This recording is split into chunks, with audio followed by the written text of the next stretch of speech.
ჩვენი შემდეგი სტუმარი გახლავთ 2004-2006 წლებში კონფლიქტების რეგულირების სახელმწიფო მინისტრი გიორგი ხაინდრავა, რომელიც თუ არის მობრძანებული, სამდინოს ვთხოვ, რომ შემოაცილოს დარბაზში და შევუდგეთ მუშაობას.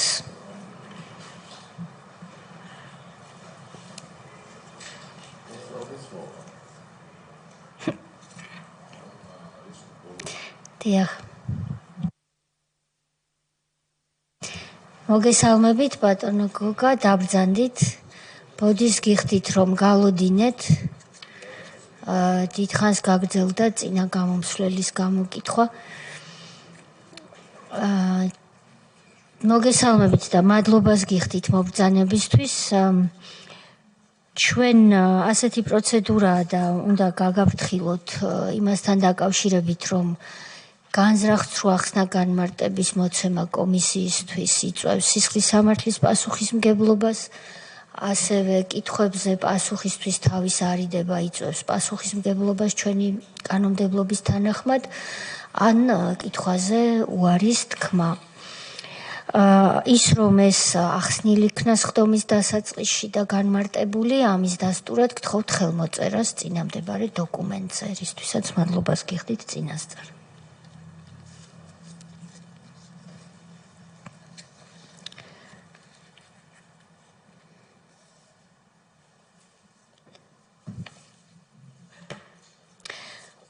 ბატონო გოგა, თქვენ ძალიან დიდი ხანია, მრავალი წელია ჩართული ხართ ჩვენი ქვეყნის საზოგადოებრივ ცხოვრებაში აქტიურად, ძალიან ბევრმა ისტორიულმა მოვლენამ თქვენი მონაწილეობით ან უშუალოდ თქვენს თვალწინ ჩაიარა და ამ პერიოდის გარკვეული წლები თქვენ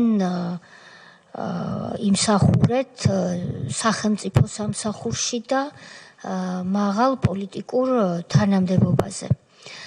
შეიძლება იმ თაობას, რომელიც შემდგომ დაიბადა, დღეს უკვე ზრდასრულია, ამომრჩეველია, მომავალი უნდა განსაზღვროს ჩვენი ქვეყნის, შესაძლოა აღარ ახსოვდეს, რომ თქვენ 2004-2006 წლებში ბრძანდებოდით მინისტრი, სახელმწიფო მინისტრი და თქვენი პირდაპირი მოვალეობა იყო კონფლიქტებზე და ოკუპირებული ტერიტორიების მიმართულებით მუშაობა. ჩვენ სწორედ აი ამ პერიოდით ვართ დაინტერესებული და ამისათვის გთხოვეთ მობრძანება და შემოგთავაზებთ, რომ თავდაპირველად თავისუფალი თხრობის რეჟიმში 15-20 წუთის განმავლობაში თქვენი მინისტრობის როგორ დაინიშნეთ, რა საქმიანობდით, რა პრიორიტეტები გქონდათ თქვენივე გუნდისთვის განსაზღვრული სახელმწიფო მინისტრის აპარატში და რა მითითებებს იღებდით, რა პოლიტიკას მიყვებოდით და შემდეგ როგორ მოხდა თქვენი თანამდებობიდან წასვლა. აი ამ პერიოდის შესახებ თქვენთვისვე სასურველი თანმიმდევრობით რომ მოგვითხროთ, გთხოვთ. დიდი მადლობა მოწვევისთვის. მართალი გითხრათ, წლებია ველოდები ამ დღეს,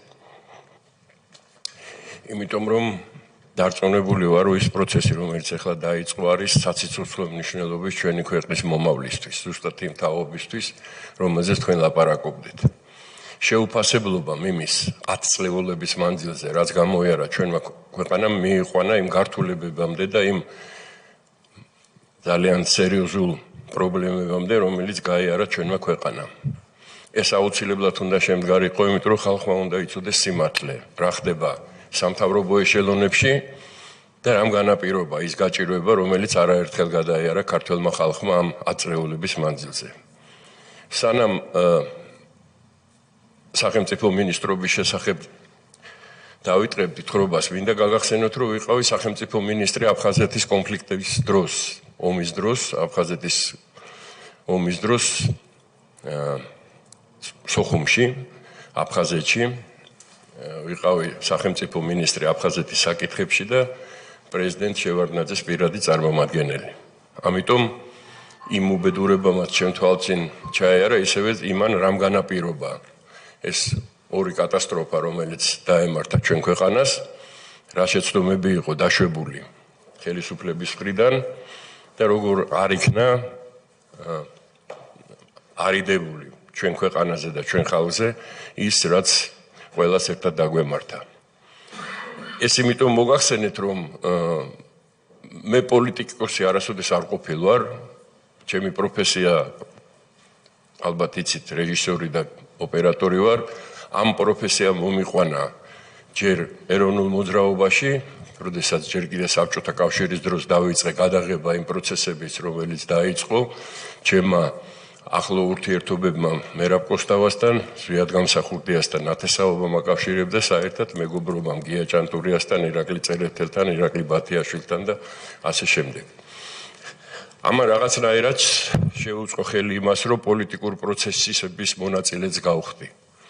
და ძალიან კარგად მახსოვს, როგორ დაიძაბა ურთიერთობა აფხაზებთან, რამ განაპირობა ეს, ბუნებრივია, აქ განსაკუთრებულ ყურადღებას არ გავამახვილებ გარე ფაქტორებზე, იმიტომ რომ ცნობილია, 3 საუკუნე რუსეთი იწყებდა საქართველოს ოკუპაციით. 3 საუკუნე, 800 პირველ წელს, 921 წელს და 2092 წელს. 1992 წელს. ამიტომ ლაპარაკი იმაზე, რომ რუსეთი ოკუპანტია და რუსეთს რა უნდოდა და რუსეთი, ეგ ამ შემთხვევაში ჩემგან არ იქნება, ეგ ყველამ კარგად იცის. მშვენივრად იცის უყველა. აქვე მინდა რომ არ გამომჩეს თქვა, რომ იმის ლაპარაკიც, რომ აქ რაღაცის თქმა არ შეიძლება, იმიტომ რომ რუსეთი ჩვენ წინააღმდეგ გამოიყენებს, არის ტყვილი. რუსეთმა იცის ყველაფერი ქონდა აღრიცხული, ჩაწერილი, გადმოცემული საერთაშორისო ორგანიზაციებიდან, რომელთა დამკვირვებლებიც იყვნენ რეგიონში, აფხაზეთშიც და ცხინვალის რეგიონშიც, ყველაფერი ფიქსირდებოდა, ყველა ტყუის გასროლა, რომელ საათზე, რომელ წუთზე, ვის მიერ, რომელ მხარეს და საით გაფრინდა. ამიტომ იმის თქმა და ეხლა დღეს ცდილობენ ეს ბოროტმოქმედები, რომ საზოგადოებაში დაანერგონ აზრი, რომ აი აქ რაღაცას რასაც ლაპარაკობენ და აი აქ ორი ვაჭარი როიჯ და ბიზნესმენი გენერლის ფორმით, ისინიც ლაპარაკობდნენ, რომ თურმე რაღაცის თქმა არ შეიძლება, ეს ყველაფერი ნათქვამია და ცნობილია. და ყველაფერი წარდგენილი იყო თავის დროზე ყველა იმ ორგანიზაციებში, სადაც ხდებოდა შეფასება, როგორ იქცეოდა ერთი მხარე, ან მეორე მხარე, ან მესამე მხარე. ამიტომ ყველაფერი უნდა ითქვას, იმიტომ რომ ერთადერთი ქართული საზოგადოება იყო, რომელმაც არ იცოდა სრული სიმართლე, თუ რა მოხდა, რა ხდებოდა და რამ განაპირობა ის კატასტროფა, რომლის მოწმენი გავხდით ყველანი. ეს რაც შეეხება და კიდე ერთი სამშვიდობო ჯარების ფუნქცია, აი აქ ეხლა ის ბიზნესმენი გენერალი რო იყო, ზუსტად ადამიანების დაცვა, მოსახლეობის დაცვა, არანაირი სხვა ფუნქცია სამშვიდობო ძალებს არ ქონია. არანაირ ოპერაციებში მიღების მონაწილეობა, არანაირი ისიქ სამხედრო, მხოლოდ და მხოლოდ სამშვიდობიანი, იმიტომაც ქვია სამშვიდობო, იმიტომ ერქვა. ეს ისე რა. აფხაზეთში წარმოიდგინეთ, როდესაც ვარდების რევოლუცია, ეგრეთ წოდებული უფრო სახელმწიფო არა, სამთავრობო გადატრიალების მოხდა საქართველოში, მე ამის მოწმე ვარ და გარკვეულწილად მონაწილე, იმიტომ რომ იმასაც ვიღებდი სულ ყველაფერს და იქ რაღაცა ურთიერთობებიც მქონდა ამ, ვინც ასე ვთქვათ, ეს გადატრიალება მოახდინა. არანაირი ვარდების რევოლუცია არ ყოფილა, მაშინ ძალიან ის მსოფლიო პოლიტიკაში შემოიჭრა იმის, რა ქვია, იმის გაზაფხული, არაბული გაზაფხული, ლიბანური კედრის მთების, ქართული ვარდების რევოლუცია. რეალობაში ეს იყო გადატრიალება, რომელიც უცხოური სპეცსამსახურების მონაწილეობით ხდებოდა ამა თუ იმ ქვეყანაში, ძირითადად ამერიკელი შეერთებული შტატების და ამის, ასე ვთქვათ, ზუსტად იგივე განმეორდა საქართველოში.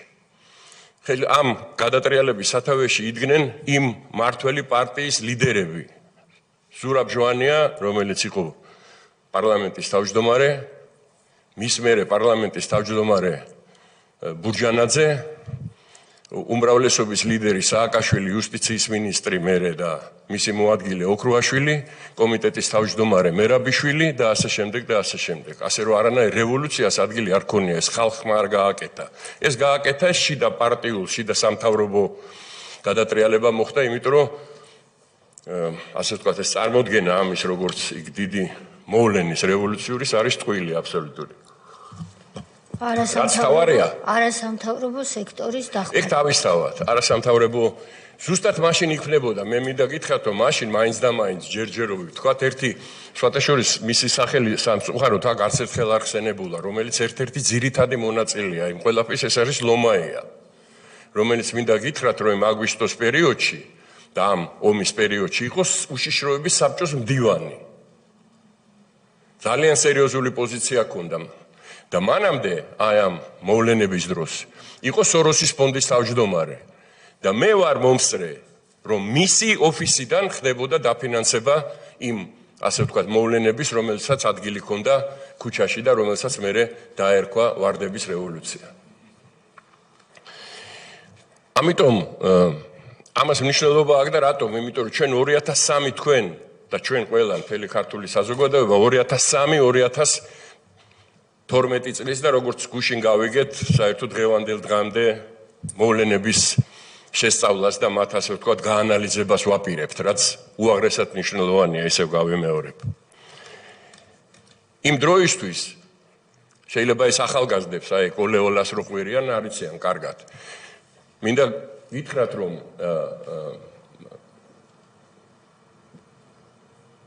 საკვანძო ფიგურა, ვინც გადაწყვიტა სააკაშვილის იმისი, რა ქვია, შევარდნაძის გადადგომა და სააკაშვილის ხელისუფლებაში მოხდა, იყო ივანოვი, საგარეო საქმეთა მინისტრი, რომელიც ჩამოვიდა თბილისში აი ამ მიტინგების დროს და მე მყავს კადრები მაქვს გადაღებული და ჩემი კადრებიც არის გვერდი გვერდზე ვდგევართ.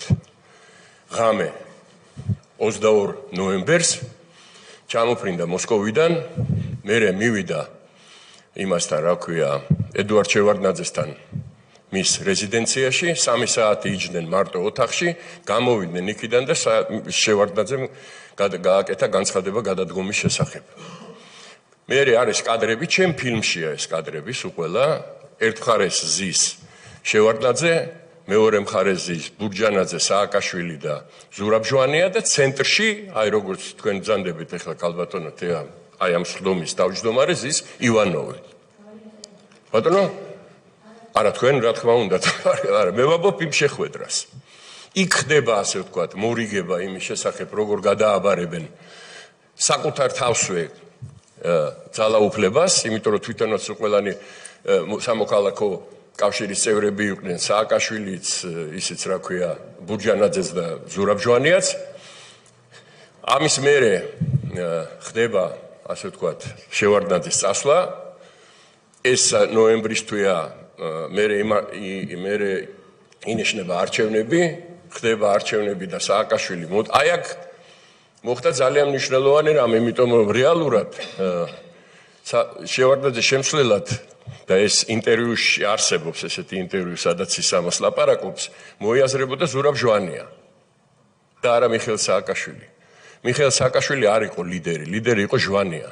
უბრალოდ ქარიზმა და აი ეს რევოლუციური, ასე ვთქვათ, ენერგია და რევოლუციური საჭიროებები რა გადაწონა მიხეილ სააკაშვილისამ და ეგ ნათელი გახდა სულ ყველასთვის. ჩვენ ვიცით, ვთქვათ, აქტიურობა მისი, როგორ რამდენად კარგად იცოდა პრესასთან ურთიერთობა და საერთოდ თავის წარმოჩენა და აი ამ დროს მოხდა ის, რამაც განაპირობა, რომ პრეზიდენტი და ხელისუფლების სათავეში მოვიდა სააკაშვილი და არა ჟვანია. თუმცა ჟვანიას პრემიერ-მინისტრად დაინიშნა და მე ვფიქრობ, რომ ამაში გარკვეული როლი აი ამ 3 საათიან ლაპარაკში და საერთოდ იმ ურთიერთობებში ივანოვსაც ჰქონდა, რაც დაადასტურა შემდეგმა მოვლენებმა, რაც ამას მოყვა.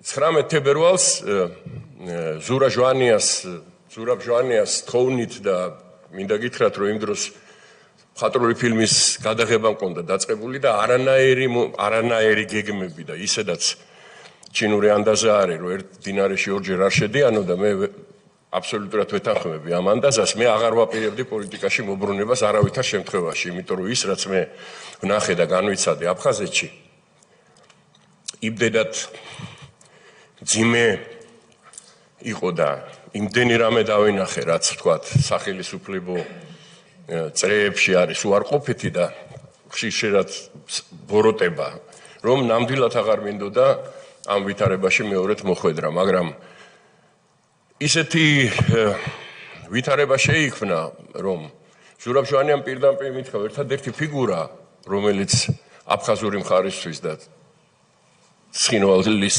მხარისთვის არის მისაღები და ამაზე კონსულტაციები ჰქონდა ხარშენო. ამიტომ ახალი მთავრობა მოვიდა, ახალი ცხოვრება იწყება, მე მაგათ არ ვიცნობდი, ახლა სააკაშვილს კი ვიცნობდი, არც ოქროაშვილს, არც მერაბიშვილს არ ვიცნობდი, ბოკერიას ვიცნობდი იქ ვიღაცებს, მაგრამ აი ამ ძირითად ბირთვს არ ვიცნობდი, ნუ ვიცოდი რომ ახალგაზრდები რაღაც თითქოს უცხოეთში ნასწავლები მოდის, ახალი თაობა, ახალი ხედვა და ძალიან მძიმე გადაწყვეტილება იყო ჩემთვის ამ თანადოებაზე მისვლა და ამას დაადასტურებს ბევრი ადამიანი, ბევრი ვერა, მაგრამ რამდენიმე ადამიანი. მოკლედ დავთანხმდი და 19 თებერვალს დავინიშნე სახელმწიფო მინისტრად კონფლიქტების მოგვარების საქმეში. ჩემი თანამშრომელი ახლა ნამდვილად ვერ ვიტყვი რომ არ იყო გაყოფილი ჩვენ შორის ფუნქციები იყო გიორგი ვოლსკი, რომელსაც ძალიან დიდი გამოცდილება ჰქონდა იმ დროისთვის საერთაშორისო ორგანიზაციებთან ურთიერთობის ამერიკაში ჩვენ წარმომადგენლობაში მუშაობდა, გაეროსი, საელჩოში მუშაობდა და ძალიან დიდი გამოცდილება ჰქონდა და დიდ ახალგაზრდობიდან ვიცნობდი, ძალიან კარგი ურთიერთობა ჰქონდა და ჩემი თხოვნითაც და ზურაბის თხოვნითაც ის მოვიდა ჩვენთან სამინისტროში სამუშაო და პრაქტიკულად მთელი ეს გზა გვერდ გავიარეთ და უდიდესი წვლილი მიუძღვნის იმ საქმეში, რომელიც ასე ვთქვათ, ერთად გავაკეთეთ. მინდა გითხრათ, რომ პირველი ვიზიტი სააკაშვილის იყო მოსკოვში და მე ვასხდი მაშინ დელეგაციის წევრი ვიყავი.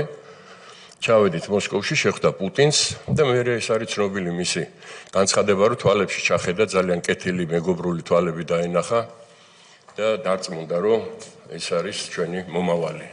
ეს თებერვალია თუ არ ვცდები? თებერვალია, კი ბატონო. 2004 წლის თებერვალია თუ მარტი არ, მაგრამ აი პირველივე ვიზიტი რამდენიმე ხანში. პირველი საერთაშორისო ვიზიტი სააკაშვილმა გააკეთა მოსკოვში. მადლობა. შემდეგ დავბრუნდით თბილისში და გია სვეძახი მე გიორგი ვოლსკის მომზადებული და ჩვენ სამინისტროში მომზადებული ცნობილი გამოსვლა სააკაშვილის გაეროში, სადაც სამშვიდობო პოლიტიკა იყო გაცხადებული, რომ ჩვენ ერთადერთი გზა და ის ძალიან აღფრთოვანებით შეხვდა მთელი საერთაშორისო თანამეგობრობა იმ გამოსვლას სააკაშვილის ნიუ-იორკში გაეროს ტრიბუნიდან. გიორგი ვოლსკის დაწერილი სიტყვა იყო ეგ და ჩვენ მიერ ასე ვთქვათ გააზრებული და ჩვენ სამინისტროში დალაგებული ხედვა. პირველი რაც გავაკეთე, ერთ-ერთი პირველი რაც გავაკეთე, როდესაც სახელმწიფო მინისტრად დამნიშნეს, დავჯექი ჩემ მანქანაში, მე და მძღოლი და წავედი ცხინვალის რეგიონში და კროკის გვირაბამდე ისე მივედი, რომ კაციშვილს არ გაუჩერები ვარ. იმ დროისთვის უკვე გაცხადებული იყო, რომ მე სახელმწიფო მინისტრი ვარ, სახეზეც მიცნობენ, ტელევიზიაშიც რამდენჯერ გამოვედი, თქვი ჩემი დამოკიდებულება, მე საერთოდ მართალი გითხრათ გვიან სკოლის მერე გავიაზრე, რომ მე ოსები, როგორც რაჭველები, კახელები, ისევე მეგონა, რომ არასოდეს ჩემი ძმები იყვნენ, არიან. და იქნებიან ყოველთვის. ისევე როგორც აფხაზები.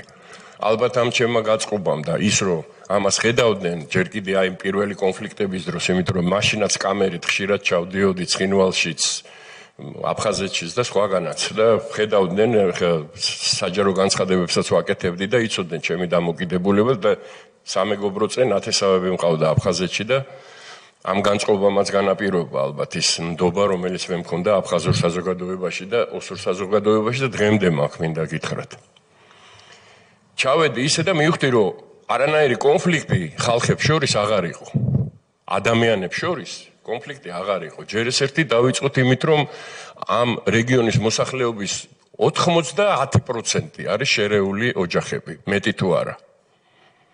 იქ ვერ ნახავ ოჯახს, რომ ოსები და ქართველები ან დედა, მამა, დეიდა, ბაბუა, ბიძა, ვიღაცა რო არ იყო. ეს იყო ამიტომ ძალიან უნდა მოგდომებოდა, ვთქვათ, დაპირისპირება ოსების და ქართველების, მით უმეტეს იმ ოსების, რომელიც საქართველოს ტერიტორიაზე ცხოვრობდნენ.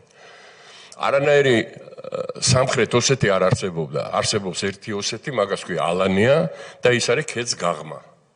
და მინდა გითხრათ, რომ სანამ 1180 წელს როკის გვირაბი არ გათხარეს, არანაირი კონტაქტი ჩრდილო ოსეთს ეგრეთ წოდებულ სამხრეთ ოსეთს ამ მიმართულებით არ ქონდა. იქ რომ მოხვედრილიყავი აი ამ ეგრეთ წოდებულ ცხინვალის რეგიონში. უნდა შემოგევლო ძალიან დიდი გზა ყაზბეგიდან უნდა შემოსულიყავი და გორამდე უნდა მოსულიყავი და მხოლოდ ესე მოხდებოდი იმ რეგიონში. მეცაც გეტყვით საბჭოთა კავშირის დროს ის რომ ტარდებოდა აღრიცხვა რა ვინ რამდენი ცხოვრობს ხო? ცხინვალში ცხოვრობდა 4 ოჯახი ოჯახი სულ 36 წელში. 4 უფრო გორში და კახეთში ბევრად უფრო მეტი ცხოვრობდნენ. ამიტომ ასე ვთქვათ ეს რატო ვთქვი რომ არანაი იქ აღარ იყო უკონტროლო რეგიონი იყო ჩვენი იურისდიქცია იქ ასე ვთქვათ არ ფუნქციონირებდა იყო ადგილობრივი რაღაცა ვითომ მართლობა და ეხლა რა ტიპის მართლობა იყო მე ამაზე ლაპარაკს არ დავიწყებ იქ აურებმაც კარგად იციან და საერთოდ ბევრი დოკუმენტი არსებობს ამაზე და შეთანხმების თანახმად იქ იდგა სამშვიდობო ბატალიონი კონტინგენტი რომელშიც აქ ორივე მე წარმოდგენა არ მაქვს როგორ შეიძლება რომ ორმა ვისაც პროფესიონალობაზე აქვს პრეტენზია სამხედრომ ერთი და იგივე არანაირი სამხრეთ-ოსური ბატალიონი არ იყო იყო 3 ბატალიონი იყო ქართული რუსული და ჩრდილოეთ-ოსური სხვა საქმეა რომ ჩრდილოეთ-ოსურ ბატალიონში ბევრი მსახურობდნენ ადგილობრივი მოსახლეობა იმიტომ რომ ჯერ ერთი შემოსავლის წყარო იყო და მე ახლა იქიდან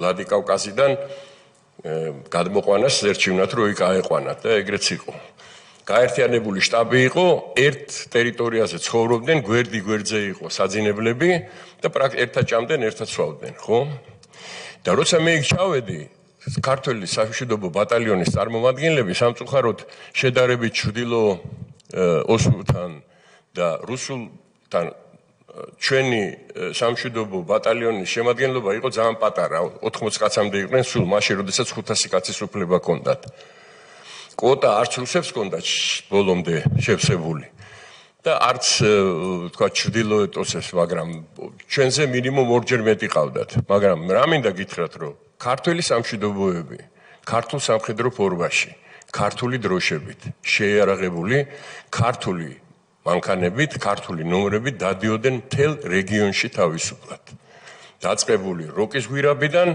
დამთავრებული ერგენეთამდე თავისუფლად გადაადგილდებოდნენ და ცხინვალში დადიოდნენ მინდა ეს რატო გეუბნებით რომ განწყობა საზოგადოების ქალაქ ცხინვალში სადაც ხედავენ რომ ქართველი სამხედროები შეიარაღებულები ქართული დროშებით და მანქანაზე ქართული დროშით გადაადგილდებიან და არანაირ პროტესტს არ იწვევს ეს.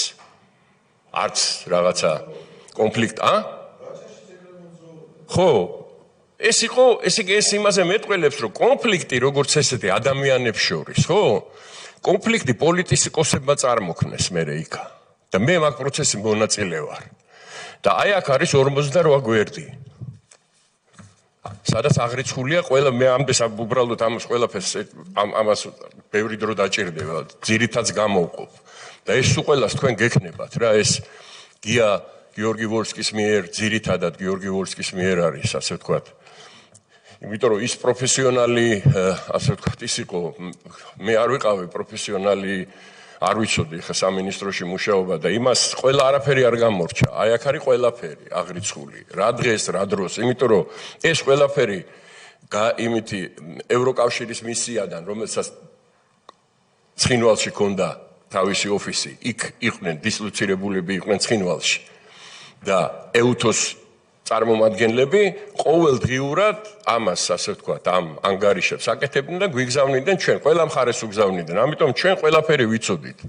ეს ლაპარაკი აქ ზღაპრებს რო გიყვებოდნენ ეს ბიზნესმენი გენერლები რო არ იცოდნენ იქ რა ხდება, როგორ ხდება და რა ხდება, არის ტყუილი აბსოლუტურად. იმიტომ რომ ეს ინფორმაცია, რომელიც გროვდებოდა ამ ოფისებში, იგზავნებოდა ყველა მხარეს. და ჩვენ ამის შესახებ ვიცოდით სრული ინფორმაცია. ყოველ შემთხვევაში იმ დრომდე სანამ მე ვიყავი სახელმწიფო მინისტრი. ჩემი გადაწყვეტილებით, თუმცა ჩემამდე ეგრე არ იყო, ჩემამდე სახელმწიფო მინისტრი სხვა იყო და SKK-ს ეგრეთ წოდებული შერეული საკონტროლო კომისიის თანათავმჯდომარე საქართველოსთან სხვა იყო. ჩვენ ამაზე ვისაუბრეთ ზურასთან, ჟვანიასთან და მე ვუთხარი რომ თუ მაგისტვის დამიძახეთ რომ იქ ურთიერთობები მქონდეს, მაშინ მე უნდა ვიყო რა, თუმცა ეს რა თქმა უნდა წევდა იმ ხარისხს, იმ კომისიის, იმიტომ რომ სახელმწიფო მინისტრი როცა კომისიის წევრი ხდება, იმ კომისიის ხარისხი იწევს ზემოთ, მაგრამ ეგ იყო აზრი იქ მისვლის ჩემის, თუ მე არ მექნება შესაძლებლობა იმ ხალხთან უშუალო კონტაქტის ცხინვალში, მაშინ რა აზრი აქვს მეთქი? ისევე როგორც აფხაზური მიმართულებით, აფხაზეთის მიმართულებით ასე ვთქვათ, მოლაპარაკებები მივყავდა მე და იქით ამ მხრიდან სერგეი შამბას. და აქვე აღნიშნავ, რომ ჩემს მერე, როცა მე მომხსნეს, რატომ მომხსნეს მაგას მოგიყვებით. 3 მინისტრი იყო, ანთაძე, ბაქრაძე და იაკობაშვილი.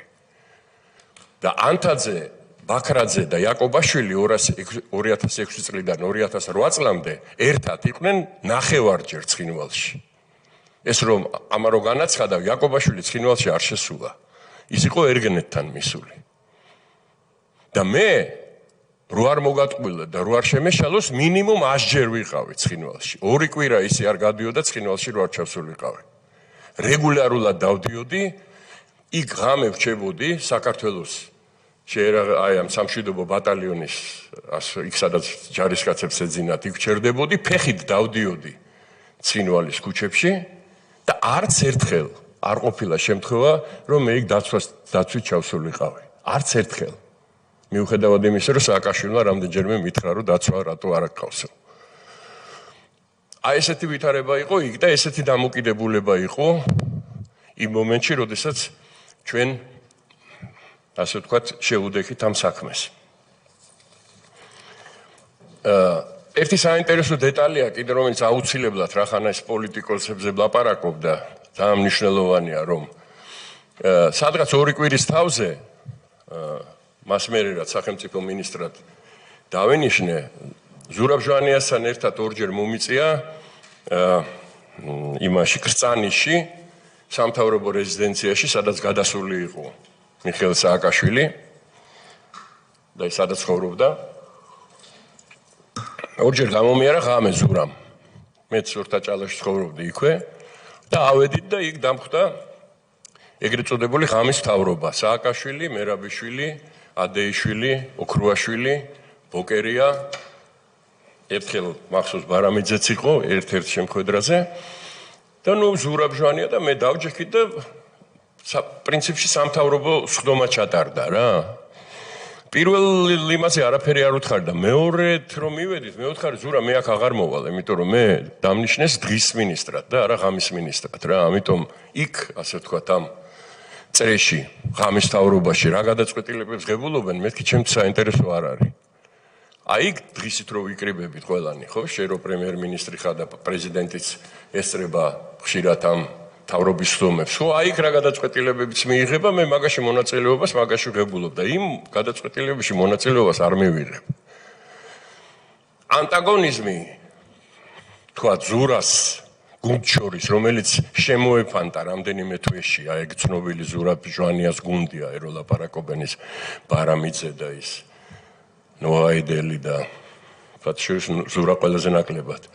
ხათუნა გოგორიშვილი და ასე შემდეგ, ასე მწვანეები ეგრეთ წოდებული რა შემოეფანტენ ძალიან ამ ჯგუფსა ზურაბ ჟვანიას კადრებსა და სააკაშვილის კადრებს შორის თავიდანვე იგრძნობოდა და მე მაგას საკუთარ თავზე გრძნობდი პრაქტიკულად არანაირი ურთიერთობა არც მერაბიშვილთან, არც ადეიშვილთან და არც ოქრუაშვილთან არ მქონდა. იქამდე რომ ხშირად არც ვესალმებოდით ერთმანეთს თავრობის სხდომებზე. და ეს გაცხადებული სამშვიდობო პოლიტიკა, რომელიც მომხრე და რომელიც ბურჯი ნამდვილად ზურა იყო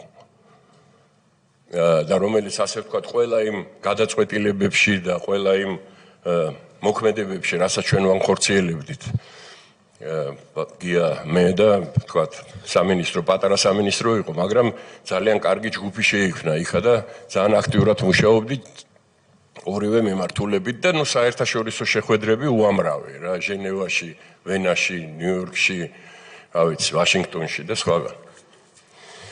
მინდა გითხრათ, რომ მაშინ განწყობა საერთაშორისო თანამეგობრობის იყო ცალსახად სამშვიდობო პოლიტიკის მხარდამჭერი, ცალსახად.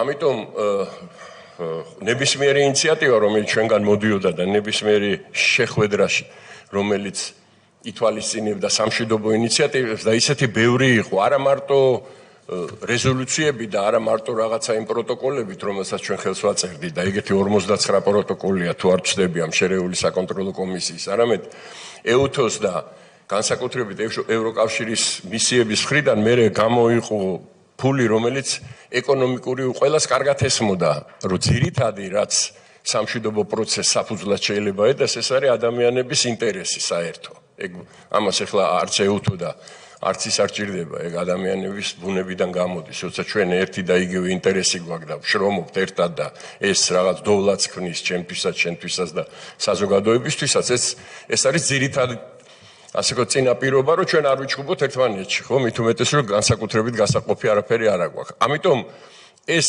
პროცესები და აი აქ მოგიტანთ ამის რამდენიმე აი რომ მოვჩები მე კითხვების პასუხის დროს პირდაპირ გეტყვით რა, აი კონკრეტული რა ასე ვთქვათ ისინი შეთანხმებები, ხელშეკრულებები მხარდაჭერილი, როგორი სამიტები ბრიუსელში, ევროკავშირის მხარდაჭერილი, იმაში რა ქვია, ვენაში და ბევრ ადგილას იყო, სადაც ასე ვთქვათ ამას მხარს უჭერდნენ ყველანაირად, ამისთვის ფული იყო გამოყოფილი და ეს პროცესები მიდიოდა. პარალელურად ამისა. მიუხედავად იმისა, რომ გაცხადებული იყო, რომ მშვიდობით მივდივარ და მშვიდობისგან მივდივართ, მიდიოდა აი ამ ღამის მთავრობის და კონკრეტულად დავასახელე გვარები და სახელები ცდილობა სამშვიდობო პროცესის ჩაშლის. ყველანაირად და პირველი ამის ყველაზე მძიმე გადაწყვეტილება მე აქ ზურა ნოღაიდელს უსვინე და ის ფინანსთა მინისტრი იყო და შეიძლება მაგისტვის მისი გადასახედიდან რაღაცა იქ ფინანსური საკითხებთან დაკავშირებით ეს გადაწყვეტილება ასე თუ ისე შეიძლება ყოფილიყო გამართლებული, მაგრამ სამშვიდობო პროცესის თვალსაზრისით ერგნეთის ბაზრობის ისე დახურვა, როგორც იმათმა დახურეს, იყო პირდაპირი დარტყმა სამშვიდობო პროცესისთვის. იმიტომ რომ ერგნეთის ბაზრობაზე მინიმუმ 3-4 კაცი ფუნქციონირებდა. თუ გავითვალისწინებთ, რომ ამ 3-4 კაცის უკან დგას ოჯახები და ერთი 5 ადამიანი მაინც გაამრავლეთ რაოდენობა და მივხვდებით, რომ ეს არის პრაქტიკულად მთელი ცხინვალის მოსახლეობა. ამიტომ ინტერესი და ეს ლაპარაკი რომ მაშინ თითქმის ყველაფერი არალეგალური იყო საქართველოში.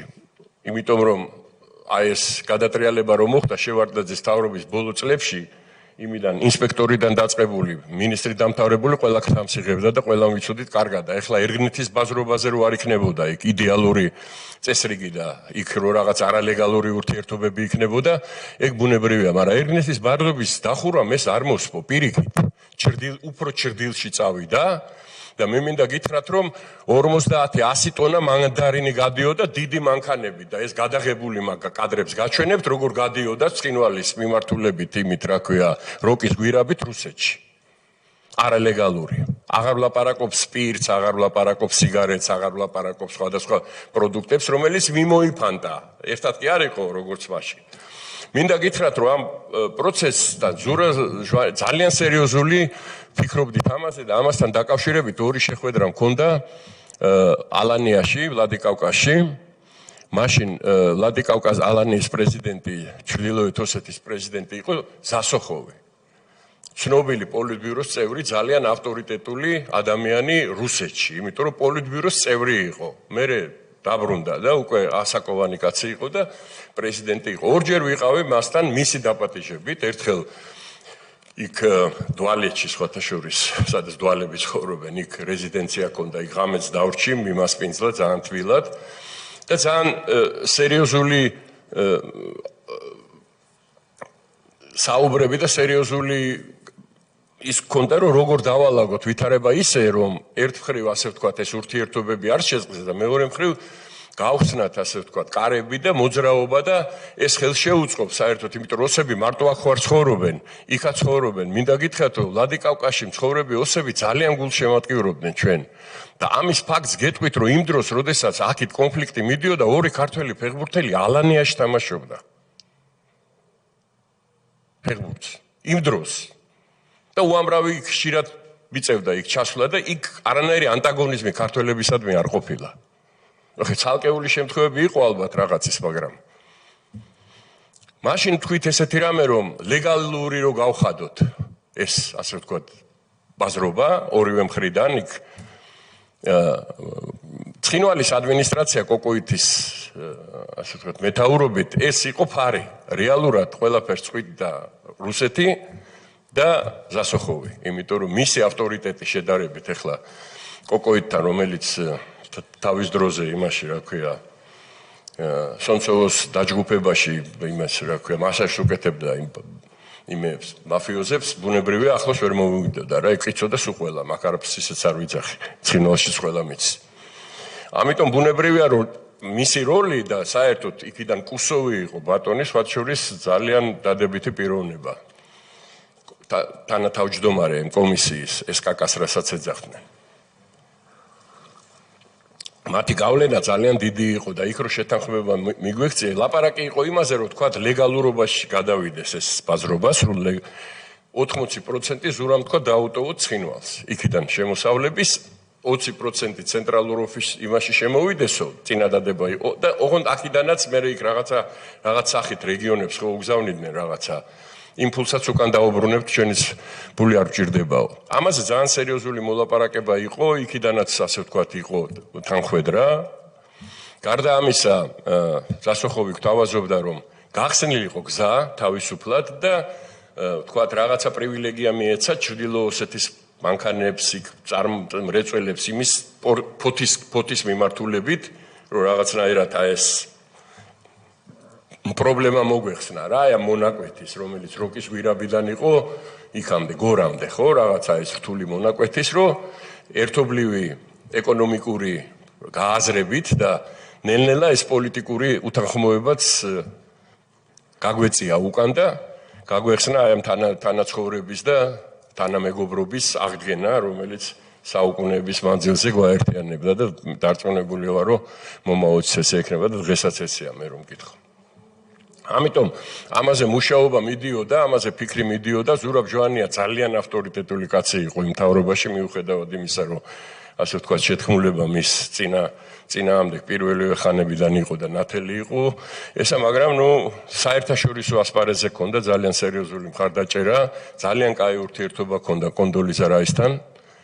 მე არაერთხელ დავსწრებიო ლაპარაკს, თორსა კონდის ეძახდა, აი ელაპარაკებოდა და კონდის სიტყვა კონდის ხმარობდა რა ეხლა ეგრე არ არის ამერიკის შეერთებული შტატების სახელმწიფო მდივანს კონდი დაუძახო ამის უფლება იმან უნდა მოქცეს როგორც მინიმუმ ხო და საერთოდ ხარდაჭერა ქონდა ყველა მხრიდან განსაკუთრებით დასავლეთიდან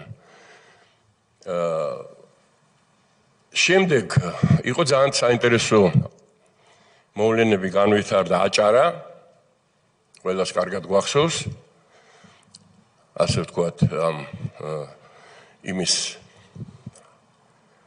მოვლენები აჭარის მოვლენები რომლის უშუალო მონაწილე ვარ მინისტრი ვარ მაშინ უკვე ფოთში იყო მთავრობის ხდომები ფოთში იმართებოდა იქიდან ხდებოდა ასე ვთქვათ კოორდინირება ვითარების იქ ასლანაბაშიძეს გამოყვანილი ყავდა სამხედროები თავისი იქ ძალიან დიდი ბაზა იყო რუსული, ძალიან დიდი, ერთ-ერთი ყველაზე დიდი ბაზა იყო, მაგრამ ისინი არ ჩაურთია ამ თემაში.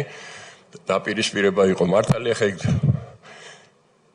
და შემდეგ ყველაფერი დამთავრდა იმით, რომ ბათუმში ჩამოფრინდა ისევის ივანოვი, რომელიც ჩამოფრინდა ნოემბერში, ჩაისვა ასლან აბაშიძე თვითფრინავში და გაფრინდნენ ორივენი მოსკოვში.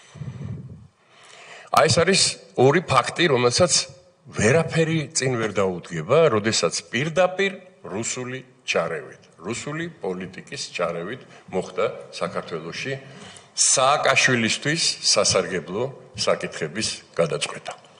რისი მოწმეს ვარ უშუალო, ამას არ ყვები, აი სახარებაზე ხელს დავდებ, რომ დამიდოთ და დავადასტურებ და ბევრ ამას მოვყვებოდი, კიდევ მეტი დრო რო იყოს და თუ საჭირო იქნება მაგას მოვყვები.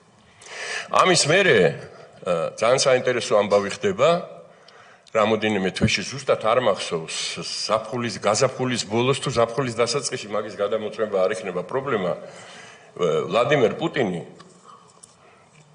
მოსკოვში მართავს დოღს სადაც დაპატიჟებულია SNG-ს ყველა პრეზიდენტი თავის ცხენებით რომ იქ მიიღონ მონაწილეობა დაპატიჟებულია სააკაშვილიც. 4. აი აჭარის მოვლენებიდან 1 თვე, 2 თვე არის გასული. ზუსტად არ მახსოვს, მაგრამ მაგასაც აი ახალი მომხდარია აჭარის მოვლენები. დელეგაციაში ვართ გელა ბეჟუაშვილი, სააკაშვილი არის მეუღლესთან ერთად, მე კიდე არ მახსოვს ვიღაცა შეიძლება იყო, მაგრამ აი იმ დოღზე, რომელიც მოსკოვის იპოდრომზე გაიმართა, ვიყავით მიპატიჟებული, ესე იგი სააკაშვილი ცოლთან ერთად, გელა ბეჟუაშვილი და მე.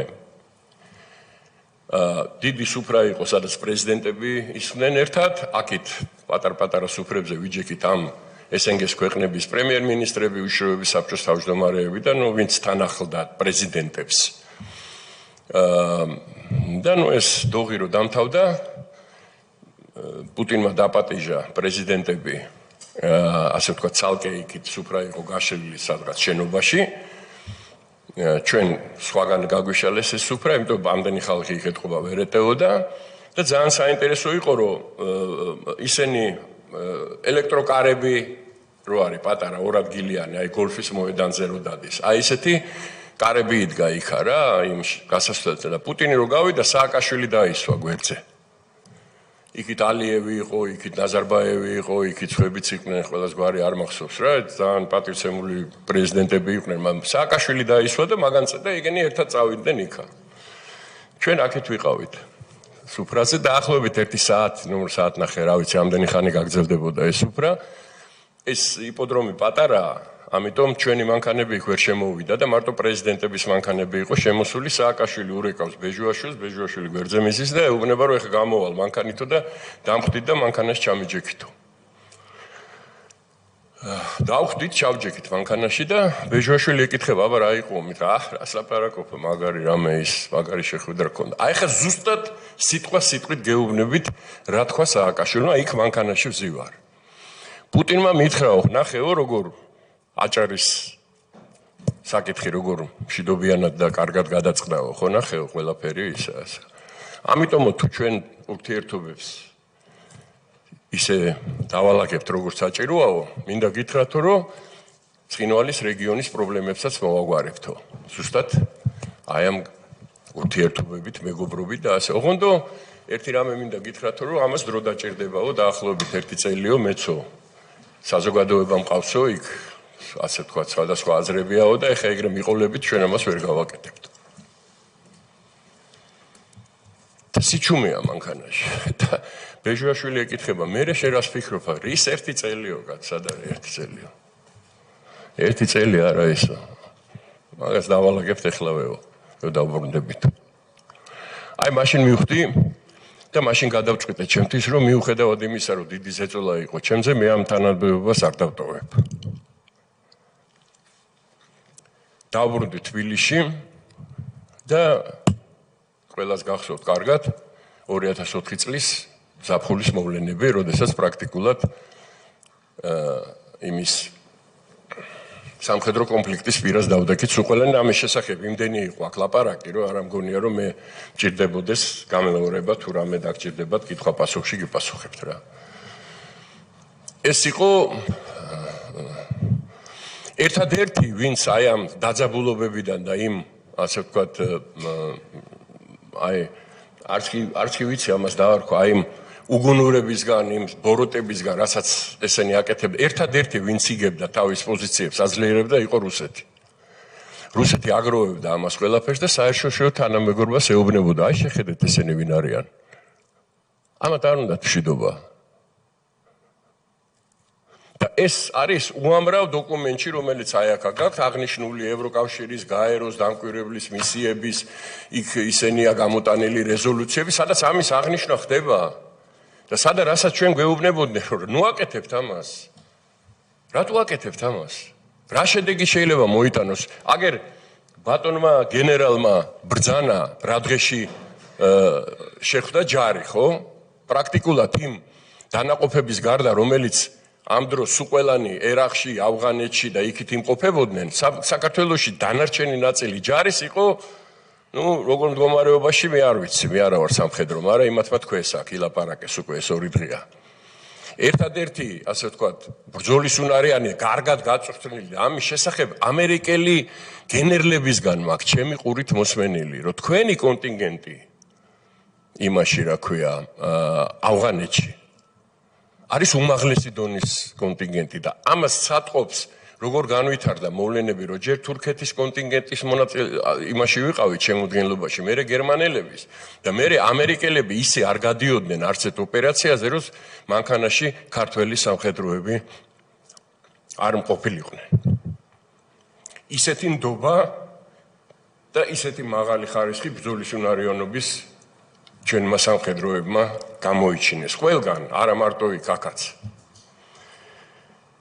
დაიწყო აბსოლუტურად გაუგებარი ამბები, მაგალითად, ერგენეთის ბაზრობა ვთქვით, ხო, მაგალითად, გეტყვით ესეთ ფაქტს, რომ მაშინ საავტობუსო მიმოსვლა იყო რა, ცხინვალსა და გორს შორის. ისეთი რეგულარული ავტობუსი დადიოდა. ერთ დღეს მერაბიშვილის ბრძანებით გააჩერეს ავტობუსი, ჩაიყვანეს გორის პოლიციაში და სიცემით მოკლეს ერთი 40 ოსი. მხოლოდ იმიტომ, რომ ოსიორევნების იყვნენ. მე ვარ სახელმწიფო მინისტრი, პირველი რაც გავაკეთე, სოზარ სუბარს დაურეკე. ის არის, რა ქვია, სოზარი მაგ დროს იყო სახალხო დამცველი. უთხარი სოზარ კატასტროფაა მეთქი რა. უნდა ჩავიდეთ იქ. და ჩავედით ჩვენ სოზარი დამეთანხმა იმ წუთში და აგერ დამიდასტურებს ჩავედით და დავიარეთ ყველა ოჯახი.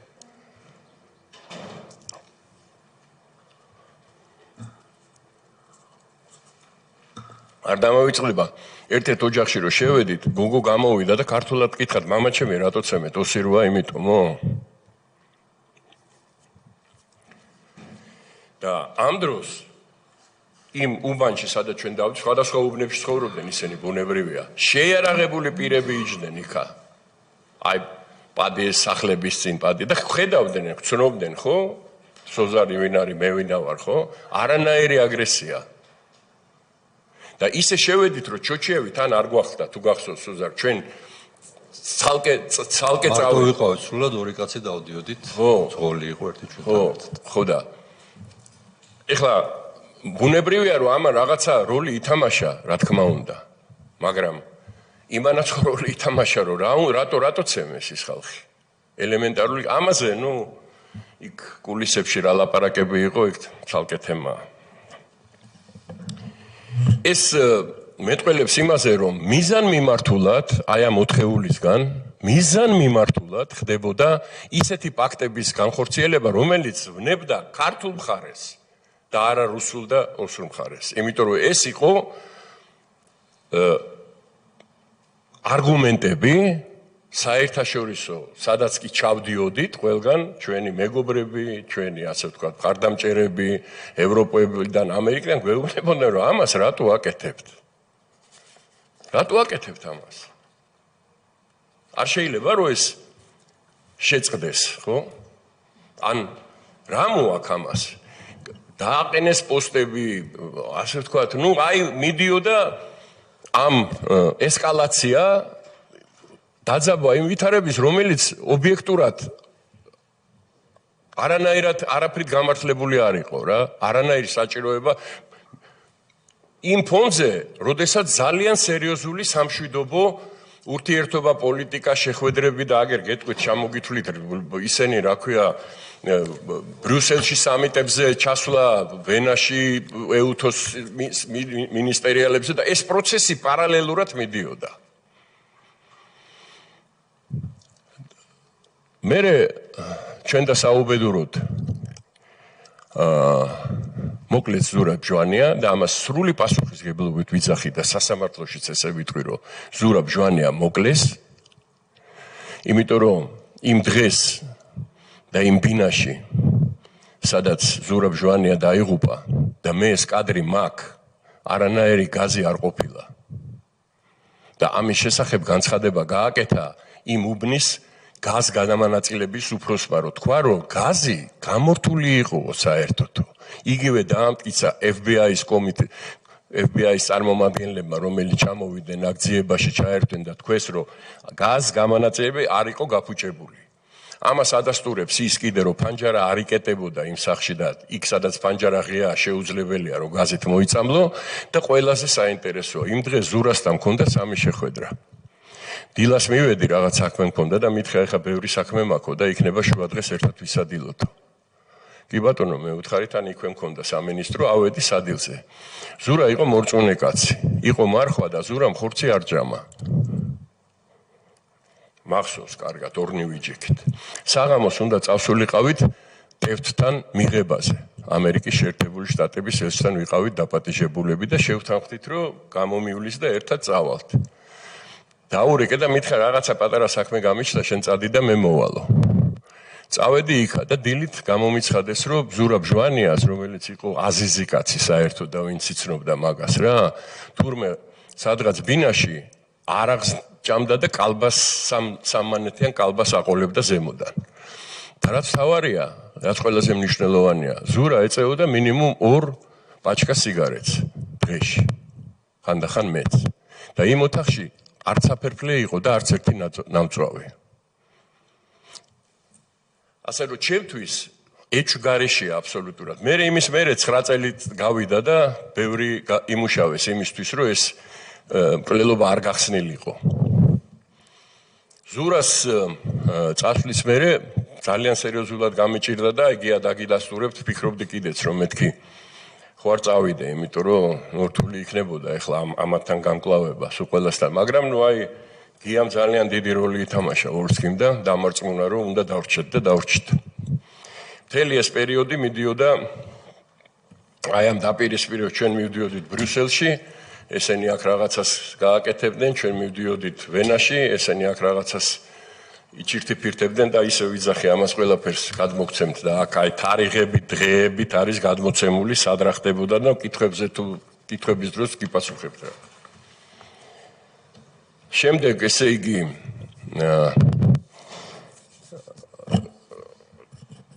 ჩამოვიდა ბუში ამერიკის შეერთებული შტატების პრეზიდენტი ზურას მკვლელობის მერე დაახლოებით რამდენიმე თვეში და სააკაშვილის რეჟიმს რომელიც აქაც იწყებდა უკვე მძინვარებას დაარქვეს დემოკრატიის შუქურა. და აი ამ დემოკრატიის შუქურის დარქმევიდან და ბუშის ასე ვთქვათ აქ ჩამოსვლის მერე სურათი მკვეთრად შეიცვალა. და დაპირისპირებებმა რომელიც აქამდე უბრალოდ პროვოკაციების ხასიათი ჰქონდა შეიძინა პირდაპირ ასე ვთქვათ გზა რომელიც ადრე თუ გვიან კონფლიქტამდე მივიდოდა და მაგის ყველაზე ნათელი მაგალითი მინდა გითხრათ 2006 წელს პეტერბურგში იყო დანიშნული დიდი რვიანი უნდა შემდგარიყო და პეტერბურგში უნდა შეხვედროდნენ ერთმანეთს ბუში და პუტინი. დღის წესრიგში შედიოდა საქართველოს საკითხი. ეგ ოფიციალურად ცნობილია ამას ყურმოკრით არ ვლაპარაკობ.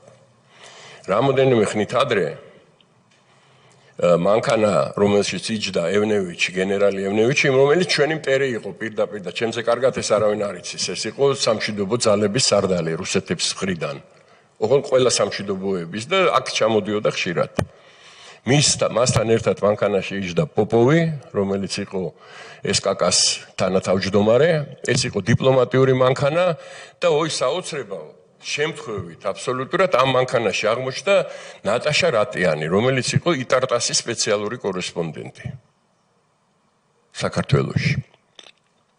ამ მანქანაში ოქროაშვილის ბრძანებით გააჩერეს, შემოარტყეს ალყა, აფუთხეს, აგინეს იმისი კონდახები თუ რტყეს ვერ გატეხეს, იმიტომ რომ ბრონირებული მანქანა იყო და ეს როდის არის 2006 არის ივლისში ხდებიან მე მგონი თუ ივნისში ხდებიან ბუში და ის ერთმანეთს რა ქვია პუტინი და მანამდე 1-2 კვირით ადრე, 1 თვით ადრე დაახლოებით.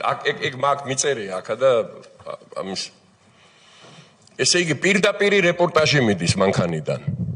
ტელეფონით პირდაპირი რეპორტაჟი მიდის რუსეთში, ბრიუსელში, ვენაში, ნიუ-იორკში, რომ აი ახლა ვართ აი აქ გარშემორტყმული შინაგან საქმე იმისი ქართული სამხედროები და გვიშველეთ და ის ამაზე სპეციალური დადგენილება იყო ევროკავშირის და კარლ დე დუხტი იყო მაშინ ეუთოს თავმჯდომარე ბელგიის მხრიდან და გააკეთა განცხადება, რომ ეს არის ვენის კონვენციის უხეში დარღვევა და ეგრეც იყო სინამდვილეში, იმიტომ დიპლომატიური მანქანა იყო და არანაირი უფლება არ ჰქონდათ, ასე ვთქვათ, ამ მანქანის გაჩერების მით უმეტეს ძალადობა და რაც არაფერი არ გამოიღო, ის მანქანა ბოლოს წავიდა, ნუ აქ ჩავერიეთ, დაგვირეკეს ჩავერიეთ, იმას დაურეკეთ, ამას დაურეკეთ.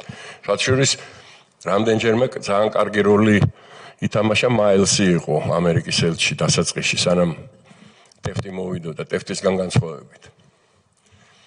და ნუ მოხდა ამ ინციდენტის განეიტრალება, ისინი შვიდად დაბრუნდნენ საელჩოში, მაგრამ ამის გამო რუსეთის მხარემ პეტერბურგის დღის წესრიგიდან ამოიღო საკითხი საქართველოს შესახებ. და ეს, ასე ვთქვათ, აღარ შედგა. აღარაფერს ვამბობ ისეთი ტიპის ოპერაციებზე, რომელსაც ის რა ქვია, თავდაცვის მინისტრი ოქრუაშვილი ატარებდა მაგალითად იმაზე, რა ქვია, ჭვერიახოვზე, სადაც გამოაცხადეს, რომ კაზაკები არიანო და კაზაკები უნდა ავიყვანოთო და იქ 16 კაცი დაიღუპა იმაში მშვიდობიან მოქალაქეებში მსხვერპლი იყო და არანაირი კაზაკები იქ არ აღმოჩნდნენ მერე და ნუ ეგეთი ისე ვიმეორებ არაერთი ინციდენტი იყო. აი ეს იყო სურათი რა, რომლის და ამის მერე მე მესმოდა რომ ეს ძალიან ძიმე ნაბიჯი იყო, რაც გააკეთა ოქრუაშვილმა და მისმა იმ ბიჭებს რას ვერჩი მათმა ბრძანება მიიღეს. შინაგან საქმეთა ჯარის ვინც იყვნენ, ხო? მე განცხადება გავაკეთე, რომ ბოდიში მოუხადე ეუთოს, ბოდიში მოუხადე რუსულ მხარეს, ბოდიში მოუხადე დამკვირვებლებს, რომ ეს არის ასე ვთქვათ, იყო ჩვენი მხრიდან, ნუ როგორც შეიძლება რა, რაღაცა რომ ვერ გეტყვით, რომ ამან რამე გადაწყვიტა, მაგრამ ეს იყო საბაბი რუსულისთვის მომხსნეს ძალიან მალე. ამ აქტის მერე.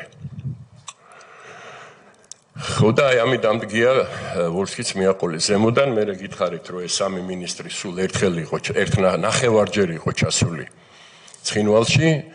მერე გაჩერებული იყო ყველა სამშვიდობო მოლაპარაკება, ყველა სამშვიდობო მისია, პარლამენტის დადგენილებით, მთავრობის იმით იყო გაჩერებული პრაქტიკულად, რეალურად და ამან ხელი გაუხსნა, იმიტომ რომ ბუნებრივია მოთხოვნა, რომ იქ რუსები გავიდნენ და მარტო უცხოელები დარჩა, ეს იყო ჰაი, იმიტომ არავინ ამას დარჩა შედეგად რა, რომ მთელი ეს რეგიონი, ისევე როგორც აფხაზეთი, დარჩა რუსების ხელში, რასაც უნდოდა იმას აკეთებდნენ.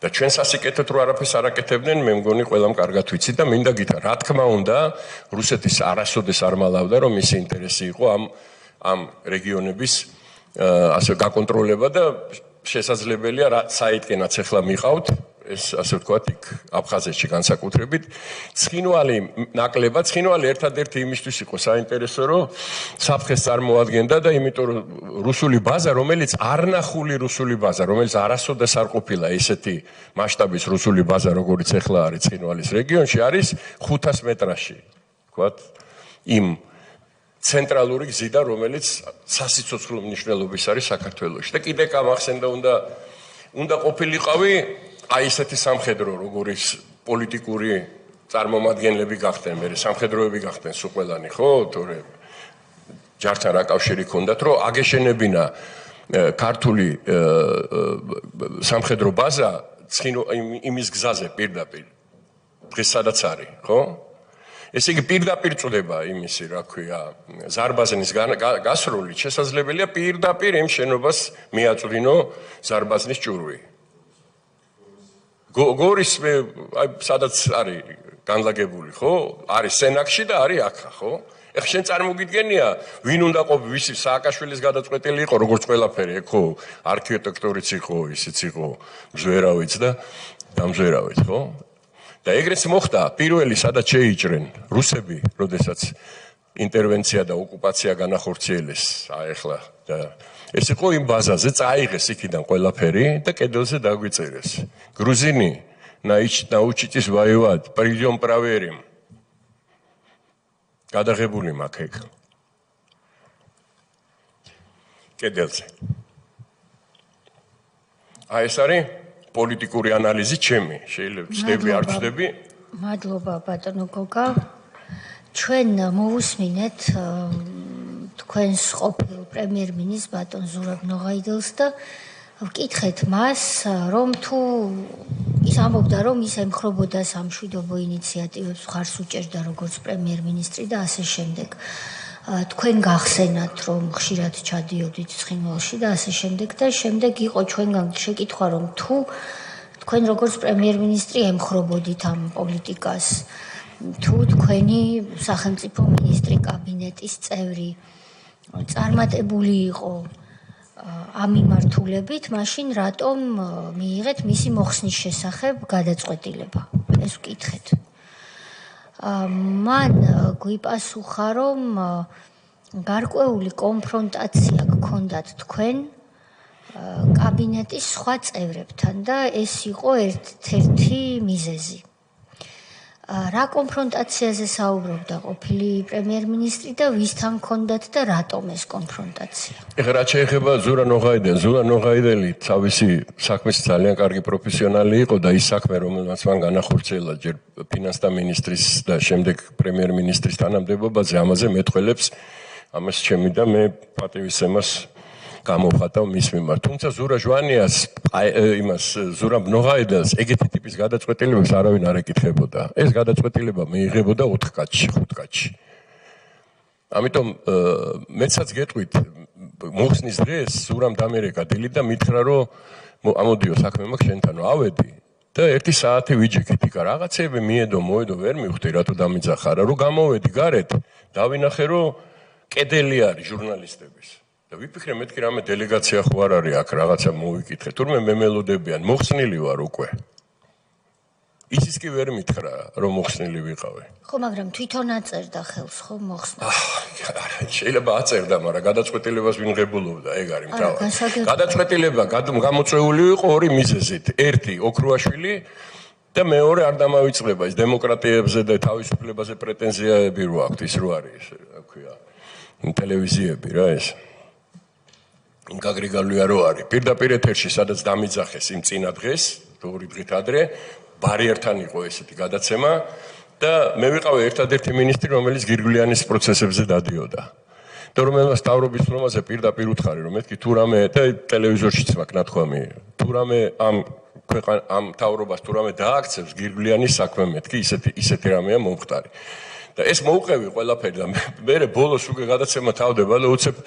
მეკითხება რომ იმისი რა ქვია მერაბიშვილის ადგილას რო ყოფილიყავი გადადგებოდიო გამეცინა რა მეთქი დავალება მოხდეს კი ბატონო მეთქი გადავდგებოდი აბარას ვიზავდი და ამის მერე 2 დღეში გადამაყენეს ეს კონფრონტაცია თავიდანვე იყო პირველი თვეებიდან იყო მე ვერ გეტყვით რომ პირველი დღეებიდან მაგრამ სადღაც 3 თვის თავზე ზურაბ ჟვანიას უთხარი რომ მეთქი ეს სად მომიყვანე ეს რაუბედური ეს ღამის იმაზე რო არის თქვი ღამის თავრობის იმაში მონაწილეობაზე იქ ცალსახად ასე ვთქვათ საწინააღმდეგო პოზიციები მეკავა ბუნებრივია რომ ნათელი იყო ხო და ზურაბ ისე ვიმეორებ ზურაბ ნოღაიდელი ის თავის ფუნქციას რაც ეკისრა ხა ფინანსური და ეკონომიკური საკითხებს კარგა მაგრამ აპოლიტიკურ გადაწყვეტილებებს მაგას არავინ არ ეკითხებოდა ღამის მთავრობის თათბირებს ეგრეთ წოდებული ღამის მთავრობის თქვენ ჩამოთვალეთ ის მინისტრები ვინც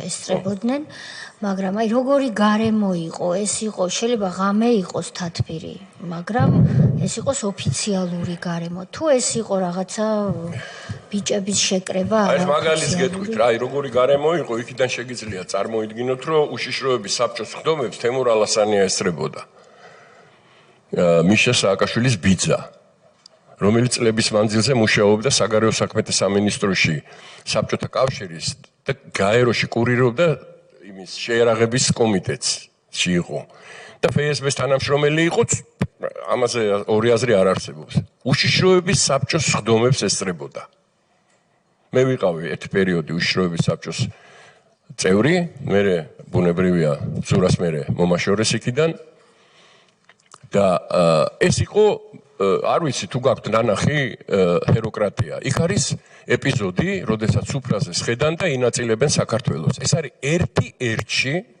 გადმოღებული იმ ღამის საერთოდ მინდა გითხრათ რომ ჰეროკრატია მხატვრული ფილმი არ არის და ჰეროკრატიაში არც ერთი გარდა იმისა, რომ ეხა კინოს თავისი სერიალს მით უმეტეს რაღაც თავისი მხატვრული ამბავი, ყველა საქმე, ყველა кейსი, რომელიც იქ არის განხილული, არის სრული სიმართლე, დოკუმენტურად დადასტურებული.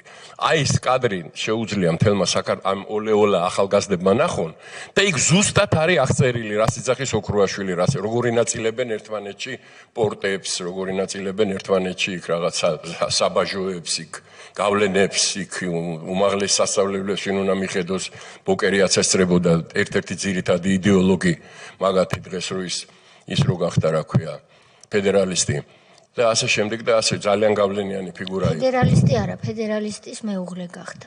ხო, ნუ მით უმეტეს. ასე რომ აი ეს იმიტომ იქ რო სერიოზული საუბარი ყოფილიყო და იქ რო ყოფილიყო რაღაც ჯერ ეს ერთი ნუ ისიც გაუგებარია, ეხლა ღამე რატო ვერ დღე მაგისტვის არა, მთავრობის კაბინეტი ისთვის არსებობს.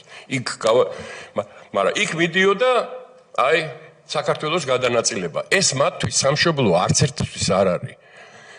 ნაცებისთვის ეს არის ასპარეზი, ჩემოკარგებო.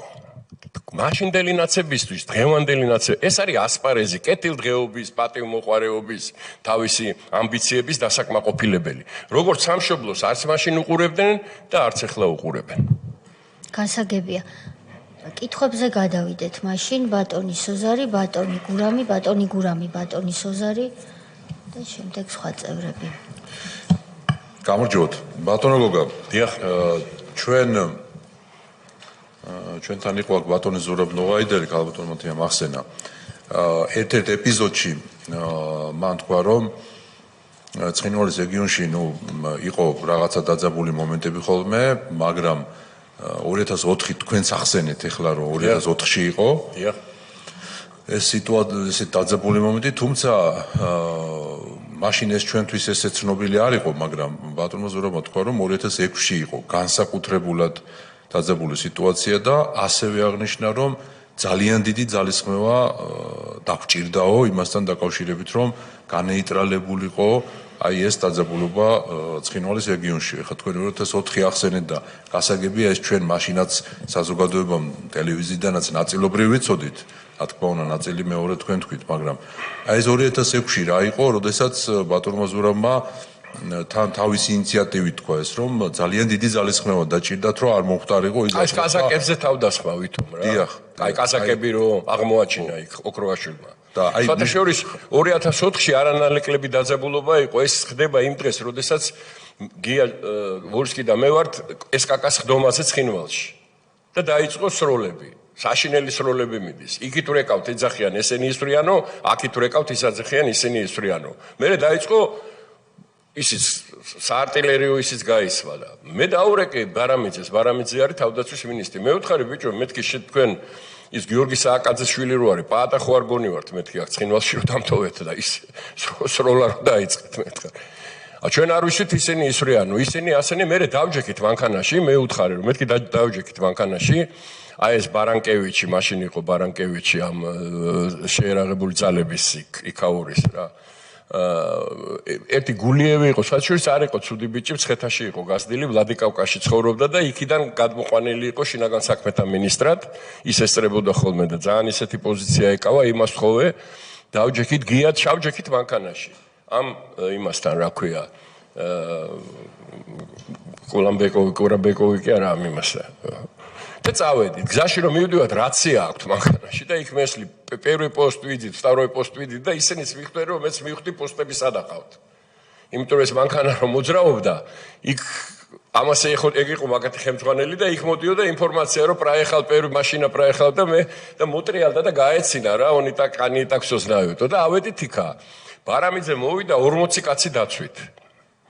ესე იგი, თუ რამე ამერიკული ფორმა იყო, ჩასასმელი ყველაფერი ეცვათ. რა ამოვიდნენ იქა და იმ მომენტში ჩვენი იქ ასვლა თლიაყანაზე რა ზემოთ. იქ სროლა ატყდა, მაგრამ რა სროლა ატყდა. ეხლა ბარანკევიჩიც, ეთყობა გულიევიც და მეც ომში ნამყოფი ხალხი ვიყავით და ერთი ცოტა ხე დასაწყისში კი იყო ის მომენტი, რომ რაღაც მოვეპარეთ, მაგრამ მე მივხვდით, რომ ისეთი ზემოთ წუილის, იმით მივხვდი, რომ თან ეხლა პოზიციას რო ხედავ რა, ვერ მოგხდება, ზემოდან არ ქვემოდან მიდის სროლა, რაღაცა სხვა მიმართულებით.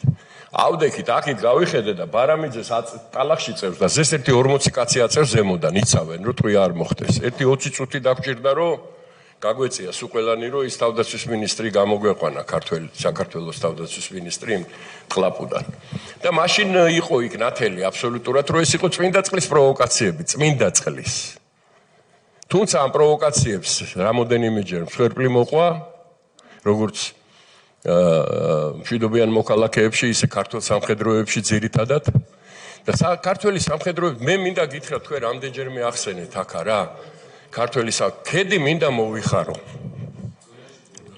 მათ წინაშე რა პირობებში იცავდნენ თავის სამშობლოს იყვნენ ყველაზე ცოტა ყველაზე უყურადღებოდ დატოვებული და ნუ ერთ რაგორი თავგანწირვა უნდა ქონოდა ჯერ ეს ერთი რომ იგებლო იქ ასე ვთქვათ და თუ ვინმე ეხმარებოდა ქართულ მოსახლეობა აი ეს ბიჭები ვინც იყვნენ იქ რა აი ჩვეულებრივი ჯარისკაცები ან სამშვიდობო კონტინგენტის წევრები რა და ყოველთვის განსაკუთრებული მათთან ჩებოდი მათთან ვიძინებდი ხოლმე რომ მეჩვენებინა პატივისცემა და სიყვარული მათ და ბოლო წუთამდე არ გამოვიდნენ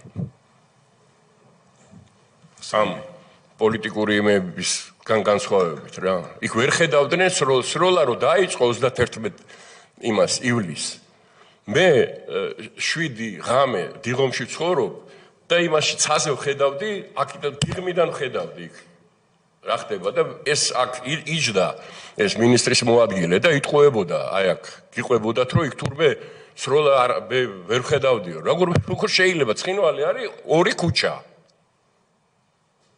თელი ცხინვალი როგორ შეიძლება რომ ერთი მხრიდან ვერ დაინახო მეორე მხარე და იქიდან თუ აქ ისვრიან ეს რო ტყილია ყველაფერი ძალიან მარტივად დასადგენი ტყილია თან ისევ ვიმეორებ არაფერი ჩვენი ამათი მონაყოლი არ ჭირდება რომ სოფლიო საზოგადოებამ იცოდეს სიმართლე რა არის ან რუსებმა ეს ყველაფერი აღრიცხულია და რუსებსაც უდევდა აგერ ქალბატონ თეასეც უდინება სტრასბურგშიც ჰააგაშიც ეს რუსებს ყველაფერი წარმოდგენილი ჰქონდათ და იძახდნენ რომ აი ქართველები აი უბრალოდ მე იმ სიმართლე მაინც გადაძლია და შრომამ იმიტომ რომ სიმართლე მართლა ესე იყო ჩვენ საუბარი არაფერი არ ჭირდა ოკუპანტები ისინი შემოიჭრნენ საქართველოს ტერიტორიაზე და დღესაც საოკუპაციო ჯარი დგას ჩვენ რუსეთის ტერიტორიაზე არ ჩვენ სუვერენიტეტს ვიცავდით ჩვენ უფლებებს ვიცავდით ესენი რას აკეთებდნენ ეს არის და ვისთვის აკეთებდნენ ისე ვიმეორებ ყველაფრის შევაჯამებ და გავჩერდები ყველაფრის შედეგად სარგებლობა მიიღო რუსეთმა და აგერ ხედავთ ორი დამოუკიდებელი ვითომ ის არის შექმნილი და ის რო არ ვახსენო არ შეიძლება რა ეს აი პირდაპირი ღალატი რის გამოც სააკაშვილი უნდა იყოს გასამართლებული ეს არის იმ პუნქტის ამოღება სარკოზის შეთანხმებიდან სადაც ეწერა რომ სტატუს ოკუპირებული ტერიტორიების და იმის მხოლოდ საერთაშორისო ფორმატში მიიღებენ და ეს პუნქტი ამოიღო მან ამოიღო პირადად და მედვედევს გაეცინათ კიდეც ეს სარკოზი მოყვა არაერთხელ ინტერვიუშიც და ისეც რომ ამოიღო პუნქტი სადაც ეწერა რომ მხოლოდ და რუსეთი ამას ხელს აწერდა პრეზიდენტი რომ მხოლოდ საერთაშორისო ფორმატში იქნებოდა შესაძლებელი სტატუსის განსაზღვრა როგორც კი ეს ამოიღეს იმ წუთში გამოაცხადეს დამოუკიდებელ სახელმწიფოდ ცხინვალის რეგიონიც და აფხაზეთიც ეს რო არ ყოფილიყო რუსები შეიძლება ისედაც ვის უყურე აგერ უკრაინაში რას აკეთებენ ხო ხედავთ ყველანი და ვაფშე რას იზავენ ახლა აქ რას იზავდნენ კაცმა არ იცის მაგრამ საერთაშორისო ერიდებოდნენ ყოველთვის საერთაშორისო რაღაცების დარღვევას და ეს იყო პირდაპირი ღალატი რა დაასრულეთ ბატონო გურამ ბატონო სოზარ დიდი მადლობა ბატონო გოგასაც ძალიან საინტერესო მოხსენებისთვის უბრალოდ სამართლიანობისთვის უნდა შევახსენოთ საზოგადოებას ვეთქვი ჩვენთან ერთად ჩვენ ორთან ერთად მაშინ იყო გიგა გიორგაძე ამჟამად თავდაცვის მინისტრის მოადგილე მაშინ სახალხო დამცველის ოფისში იყო დეპარტამენტის უფროსი ის აუქმებდა თითოეულ ამ შეხვედრას და სამწუხაროდ შემდგომი სახალხო დამცველების პერიოდში მთელი ეს ოქმები, მთელი ეს მასალები განადგურდა როგორც ისტორიისთვის არასაინტერესო მასალა, ისევე როგორც 7 ნოემბერს დაკითხვები, ისევე როგორც მთელი ეს ისტორიის ამსახველი მასალა. ეს ერთი. მეორე, ბევრს რომ ლაპარაკობენ დღეს პატრიოტიზმზე, ეს ადამიანები ნაციონალურ მოძრაობას და მათ თაყვანისმცემლებს გულისხმობ. იმავე დღეს მე და ბატონი გოგა ჩავედით სოფლებში ნულსა და ავნებში. ეს არის ფრონეს ხეობა, შედარებით ისეთი მოწყვეტილი. 10-მდე ქართული სოფელი იყო კონფლიქტის დაწყებამდე, საიდანაც ყველა იყო დაცლილი, ეს ორი სოფელი მართლა გმირულად იდგა, აი თითოეული იქ მაცხოვრებელი ადამიანი იყო გმირი. და იცავდა, არ მიდიოდა არსად, იცავდნენ სოფლებს, უმძიმეს პირობებში. და იცით რა გითხრა, ეს შოკი იყო. თქვენ ხართ ორადორი ადამიანი, ორადორი თანამდებობის პირი, ვინც აქ ჩამოვიდა საქართველოს ხელისუფლების წარმომადგენელი. არც თბილისიდან, არც გორიდან, არასდროს, არავინ, არც ერთი თანამდებობის პირი იქ არ ჩასულა. როგორ უყვარდათ საქართველო და მისი კუთხეები, რამდენად პატრიოტები იყვნენ, აგერ ინდიპენდენტისთვის მიცემული მიხეილ სააკაშვილის ინტერვიუ, ეს არის 2011 წლის 15 თებერვალი, სადაც ამბობს, რომ ტერიტორია, რომელიც დავკარგეთ, ეს არის უბრალოდ როქი, ქვები, მეტი არაფერი. ქვების გროვა. ამას არ აქვს არანაირი ფასი. ერთადერთი ამ ტერიტორიის ფასი ეს არის, რომ გამოყენებული იქნეს ჩვენ წინააღმდეგ შესატევად. ლაპარაკი არის საქართველოს შუაგულზე. საქართველოს ისტორიის ყველა საკვანძო მომენტი, სადაც მართლა იკვანძებოდა რა, სადაც ხდებოდა ყველაფერი. როცა შიდა ქართლი იყო ძლიერი, საქართველო იყო ძლიერი. აი ამ ტერიტორიებზეა ლაპარაკი. ლაპარაკი 111 სოფელზე შიდა ქართლში. ლაპარაკი გმირ ადამიანებზე, გმირ მოსახლეობაზე, რომლებიც აი მართლა თაობიდან თაობაზე, საუკუნიდან საუკუნეზე მოსდევთ ამ გმირობა და გადმოეცემა თაობებს. აი ამ ადამიანებზეა ლაპარაკი, ეს ყოფილა თურმე ქვების გროვა. იქ სადაც არის იკორთის ტაძარი და სადაც მაჩაბლები იყვნენ და სადაც ქსნის ერისთავები მოღვაწეობდნენ და ამილახრები, ეს ყოფილა თურმე ქვების გროვა და მეტი არაფერი და სადაც ჩასულმა ჯავახიშვილმა, მიხეილ ჯავახიშვილმა თქვა, რომ ნამდვილი ქართული ენის ძალა აქ ვიგრძენიო, როცა ჩავედიო ქსნის იმაში ხეობაში, ლიახვის ხეობაში რო ჩავედიო და დღემდე ასეთები არიან ეს ადამიანები, ეს ყოფილა თქო ქვების გროვა და მეტი არაფერი და კიდევ 30-მდე სოფელი კოდორის ხეობაში. როდესაც აფხაზეთი დავკარგეთ, აფხაზეთს დაკარგული არ ერქვა, სანამ იქ ტერიტორიას ვაკონტროლებით რაღაც ნაწილს მაინც ეს 20% არის ტერიტორიისგან შუაგულ აფხაზეთში და აი ეს ჩააბარა და ეს ყოფილა თქო ქვების გროვა და აი აქ არის მათი პატრიოტიზმი კი არა ქვეყნის მტრობა. და იმ 2006 წელს რომ ჩავედით, მართლა თითოეულ ოჯახში შევედით ოსურ ოჯახებში და დღესაც თვალწინ მიდგას თავგადაგლეჯილი, აი თავი გატეხილი წამებისგან პოლიციის შენობაში მოხუცებული კაცი 70 წლის კაცი იყო, ყოფილი პოლიციელი ტაქსისტი, რომელიც ამბობდა, რომ რა გინდოდათო, რას მერჩევდითო. ტაქსაუდიოდა თბილისში და გორში კი არა, ბათუმში მიმყავდა ხალხიო, ფოთში მიმყავდა ვიღაცას დაინტერესდა. თელ საქართველოში ჩემი სამშობლოა, დავდიოდი ყველგან, გამოხედო, აღარ მინდაო, რა გინდოდათო. აი ეს გააკეთეს ამათ და როგორც თქვენ გქონდათ შეხვედრები, ისე მეც გქონდა შეხვედრა ზურაბადეიშვილთან და რადგანაც ეს მაშინვე პირველივე მოხსენებაზე საქართველოს პარლამენტის წინაშე, როგორც სახალხო დამცველმა ხმამაღლა თქვი, ეხლაც გავიმეორებ. როცა ვკითხე ზურაბადეიშვილს, რატო გააკეთეთ თქო, უნდა ეშინოდეთო და ვის უნდა ეშინოდეთ? საქართველოს მოქალაქე, საქართველოს ხელისუფლების. ეს ის კი არ იყო, რომ ოსების მიმართ ჰქონდათ ასეთი პოზიცია. ეს იყო საქართველოს ნებისმიერი მოქალაქის მიმართ, რომ შიშის ზარი უნდა ჰქონოდა თითოეულ მოქალაქეს მათი სახელის გახსენებაზე და ეს იყო მათი პოლიტიკა. ეს უბრალოდ დამატება 2004 წელთან დაკავშირებით მინდოდა მეკითხა, მაგრამ ბატონმა გურამმა იკითხა და თქვენს მე მგონი ყველაფერი თქვით დამატება რა მგონია რამე იყოს შესაძლებელი. მადლობა. მადლობა, ბატონო ალეკო. კიდევ ერთხელ მოგესალმებით ბატონო გოგა და მართლაც ძალიან დიდი ძალისხმევა და დიდი სამუშაოები იქნა თქვენს მიერ გაწეული, ამისთვის კიდევ ერთხელ დიდი მადლობა. მე მაინტერესებს თქვენ რო წამოხვედით ძალიან მალე შექმნეს მათ სამხრეთ ოსეთის სტატუსი. თქვენი აზრით რას ემსახურებოდა ეს და ჩვენ ვნახეთ მე ამ შემდგომი განვითარებული მოვლენები.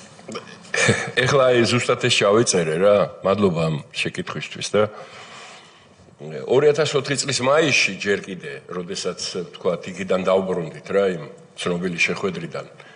აჭარის მოვლენების მერე ჰუმანიტარული შტურმი გამოაცხადეს, ჰუმანიტარული შტურმი ცხინვალის რეგიონზე. მე ვარ SKK-ს თავმჯდომარე, მოლაპარაკებები მიმყავს, იქ არის საერთაშორისო თანამეგობრობა, EUTO, ეს რა ქვია, ევროკავშირის წარმომადგენლები, სხვადასხვა როირევი იყო, სხვადასხვა ძალიან კარგი კაცი იყო, ბრიტანელი, ამ თავმჯდომარეობდა ამას, ძალიან კეთილგანწყობილი ჩვენდამი, აქეთ ჰაიდი იყო ტელავენი და ეხლავე ვახსენებ და მინდა გითხრათ, უდიდესი პატივისცემა მან დაწერა მე ის ცნობილი ტელავენის დასკვნა ამ მოვლენებზე და მინდა გითხრათ, რომ საქართველოში შეყვარებული ადამიანი იყო, დიდხანს იმუშავა აქა, გაეროს ოფისის თავმჯდომარე იყო.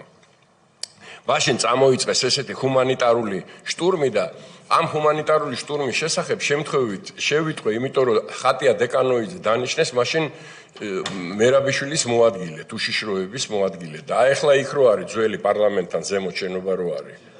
ხო, აი იმ შენობაში იჯდა ის და რაღაცაზე მივედით, არ მახსოვს მე და გია და შევედი და ხედავ რომ იმაზე რა ქვია, კედელზე არის დიდი გაკრული, დიდი ეს და წერია რაღაც აი ეს ჰუმანიტარული შტურმი. რა უნდა გააკეთონ, სად რა უნდა შეიტანონ, როგორ ანაირად და გამიკვირდა აზე არა ვარ საერთოდ. საქმის ხურში არა, მეთქი რა შტურს ატარებთ. სადაც არებს შტურს? ცხინვალის რეგიონში და ნუ უნდა მაგან ეს იყო შეურაცხყოფელი, რაც გინდა ქართული მოსახლეობის მიმართ და გინდა, იმიტომ არავის არ აინტერესებდა იქაურებს რა, ეს აი მიუდებდნენ, დაუგდებდნენ რაღაც იმას, ტომარას რაღაცის, წავიდოდნენ, არც მოკითხვა, არც ნამხვანდის, არც ნუ აი როგორც იქცეოდა მერაბიშვილი და ყადეიშვილი და ოქროაშვილი, ხო? შემდეგ დაიწყო აბსოლუტურად ნუ აი სამარცხვინო კამპანია კოკოიტი ფანდარასტ, რომელსაც სათავეში ედგა ვინმე სანაკოევი. მერე ტელევიზია გახსნა, შინაგან საქმეთა სამინისტროში მერაბიშვილმა ტელევიზია გაუხსნა მაგათ, გახსოვთ ალბათ ესა, ამის გადამოწმება ადვილად შეიძლება. და ეს ამას მიყავდა ეს ყველაფერი. ეს ყველაფერი იმით დამთავრდა, რომ მოსკოვში ინტერვიუში ამან პირდაპირ აღიარა, რომ FSB-ს აგენტი იყო. პირდაპირ. წლები გავიდა და პირდაპირ აღიარა, თქვენ გახსოვთ კარგად ალბათ ეს ამბავი. ამ კაცმა აღიარა, რომ FSB-ს აგენტი იყო შემოგზავნილი აქ, რომელსაც ჩააბარა მერაბიშვილმა ტელევიზია, რომელიც გადიოდა თელ საქართველოზე და ეს კოკოისტი ფანდარას დაიწყო. ეხლა როგორც არ უნდა სიმპათიით იყოს განწყობილი შენდამი ჩვენი მოქალაქეები, ჩვენი ოსე ეროვნების, ჩვენი ძმები და ეხლა კოკოიზი ფანდარას რო ეუბნები რა, არ მოეწონება ეგ ამბავი რა. მეცაც გეტყვით რა, უცხოელს რო ჩემთვითთან მიშასთვის შეურაცხყოფა მიეყენებინა, მე ამას არ ავიტანდი რა. მე კი ვიცი ის ვინ არის, მაგრამ შენ ამის უფლებას არ მოგცემ. ხო, რითი დამთავრდა ეს ყველაფერი, კარგად ვიცით. ეხლა რაც შეეხება მეორე საკითხი, აქ იმიტომ აი ქალბატონ თეას უთხარი ის ღალატი. მეორე ღალატი, ეგ იყო კონსტიტუციის დარღვევა. პირდაპირი, როდესაც მათ არალეგიტიმური არჩევნები ჩაატარეს ცხინვალის რეგიონში. მეცაც გეტყვით, ნაწილი, რომელიც არასოდეს სამხრეთ ოსეთის ავტონომიის იმაში არ შედიოდა, ლენინგორი ყოფილი და ახალგორის რაიონი გადასცეს დღეს ბორდერიზაცია. ზუსტად იმ საზღვრებზე მიდის, რაც სააკაშვილის და მისი მთავრობის გადაწყვეტილებით ოფიციალურად გადაეცა იმ, ასე ვთქვათ, მართვა. მაშინ თქვენ უკვე აღარ იყავით მინისტრი? აღარა ვარ. ეს ერთი იმავე დროს მოხდა ის, რაზეც თქვენ ისაუბრეთ და აქ ისაუბრა სკოდორის ხეობის ზემო აფხაზეთი და არასოდეს კოდორის ხეობაში არასოდეს მტრის ფეხი არასოდეს მისი არსებობის მანძილზე სვანები ყოველთვის რაც არსებობს სვანეთი და რაც არსებობენ სვანები კბილებით იცავდნენ იქაურობას. არასოდეს მეცაც გეტყვით სხვათა შორის ბატონმა სოზარმა ამაზე კითხვა დასვა, იქ რა შეიარაღება შეიტანეს? სტინგერები ამერიკის მხარის მიერ გადმოცემული რა უნდოდა იმაში, რა ქვია, იმ კოდორის ხეობაში სტინგერებს, რომელიც დაუტოვეს რუსებს. მთლიანად მთელი რაც იმათმა გადმოგვცეს, გადაიტანეს იქა, დატოვეს საწყობებში და წამოვიდნენ. რუსები მივიდნენ და წამოიღეს ყველაფერი. ეხლა დღეს კარგი კითხვა დაისვა აქა, რომ როდესაც ლაპარაკი იყო და აი ამ იმის გაუქმებაზე წავიდა, პრაქტიკულად ყველა სამშვიდობო შესაძლებლობა გააუქმეს, ხო? რჩებოდით რუსების პირისპირ და რუსები მარტო ცხინვალიდან არ გვემუქრებოდნენ, რუსები გვემუქრებოდნენ აფხაზეთიდან, აზერბაიჯანიდან, ჩრდილო კავკასიიდან. ჩვენ არანაირი შესაძლებლობა არც თქვათ ჯარის რიცხოვნების, არც ტექნიკის, არც არაფრის შესაძლებლობა რომ ამ შეტევებისთვის გაგვეძლო არ გქონდა. რის იმედად რჩები, თუ შენ საერთაშორისო ფორმატებზე უარს იძახი და აგერ არის გადმოგცემ დოკუმენტებს, სადაც პირდაპირ გაეროს სტრუქტურები, ევროკავშირი, ევროსაბჭო პირდაპირ გვეუბნება რას აკეთებთ. რატო აუქმებთ ან საერთაშორისო ფორმატ? აბა როგორ წარმოგიდგენიათ თქვენ, რომ შემქმნილიყო ფორმატი, რომელშიც რუსები მონაწილეობას არ მიიღებდნენ, როცა აქ ჯარი უდგათ. ხო და ამის მოთხოვნა ნიშნავდა, რომ ჩვენ ხელფეხი გაუხსენით, ჩვენ რა, იმათმა ხელფეხი გაუხსნეს რუსებს და სამშვიდობო ოპერაციების და სამშვიდობო იმის, რა ქვია, სამშვიდობო ჯარის ფორმატის მაგივრად საოკუპაციო ჯარი მივიღეთ საქართველოს და მანამდე კულახმეტოვიც და ჩაბანიც, რომელიც აფხაზეთის მიმართულებას ხელმძღვანელობდა სამშვიდობო ისა გაეროს ფორმატით, მე პატაკს მაბარებდნენ ორივენი, როგორც SKK-ს თანათავმჯდომარეს. მე რო გამოვიძახებდი, თბილისში ჩამოდიოდნენ, ჩემთან კაბინეტში გარეთ იჯდნენ, მე შემოდიოდნენ, ჩესს მაძლევდნენ და პატაკს მაბარებდნენ. სხვა საქმეა ეხლა იქ თავის დავალებას რო აძლევდნენ, იქ შიგნით რა ხდებოდა, მაგრამ ოფიციალურად და ყოველ შემთხვევაში იქამდე სანამ ვითარება ისინი გვექვემდებარებოდნენ ჩვენს გარეშე ვერც ერთ ნაბიჯს კულახმეტოვი ვერ გადადგავდა.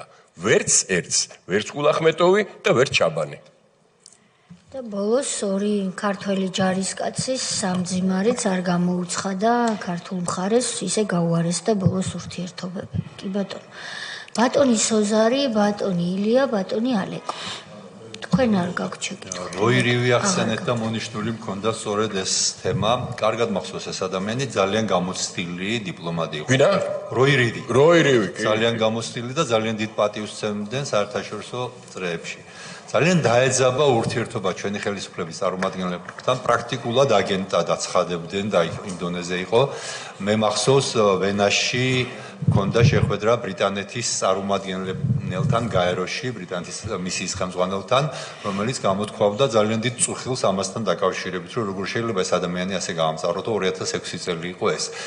თუ გახსოვთ უფრო მეტად, რა როლს ასრულებდა როირივი ამ ვითარებაში და რატომ ჰქონდათ ასეთი წინააღმდეგობები მის მიმართ საქართველოს მაშინდელი ხელისუფლების წარმომადგენლებს? როირივი იყო წესიერი პატიოსანი კაცი, ირლანდიელითან წარმოშობით და განსაკუთრებული დამოკიდებულებები ჰქონდა ჩვენ, მაგრამ როირივი ასრულებდა თავის მოვალეობებს თავისი სინდისის მიხედვით და თუ ქართველი არ ღვევდა, ამას იძახდა, რომ ქართველი არ ღვევდა. თუ რუსი არ ღვევდა, იძახდა, რომ რუსი არ ღვევდა. თუ იქ სხვა არ ღვევდა და ეს იყო მისი დავალება, მისი მოვალეობა, ეს არ მოწონდათ.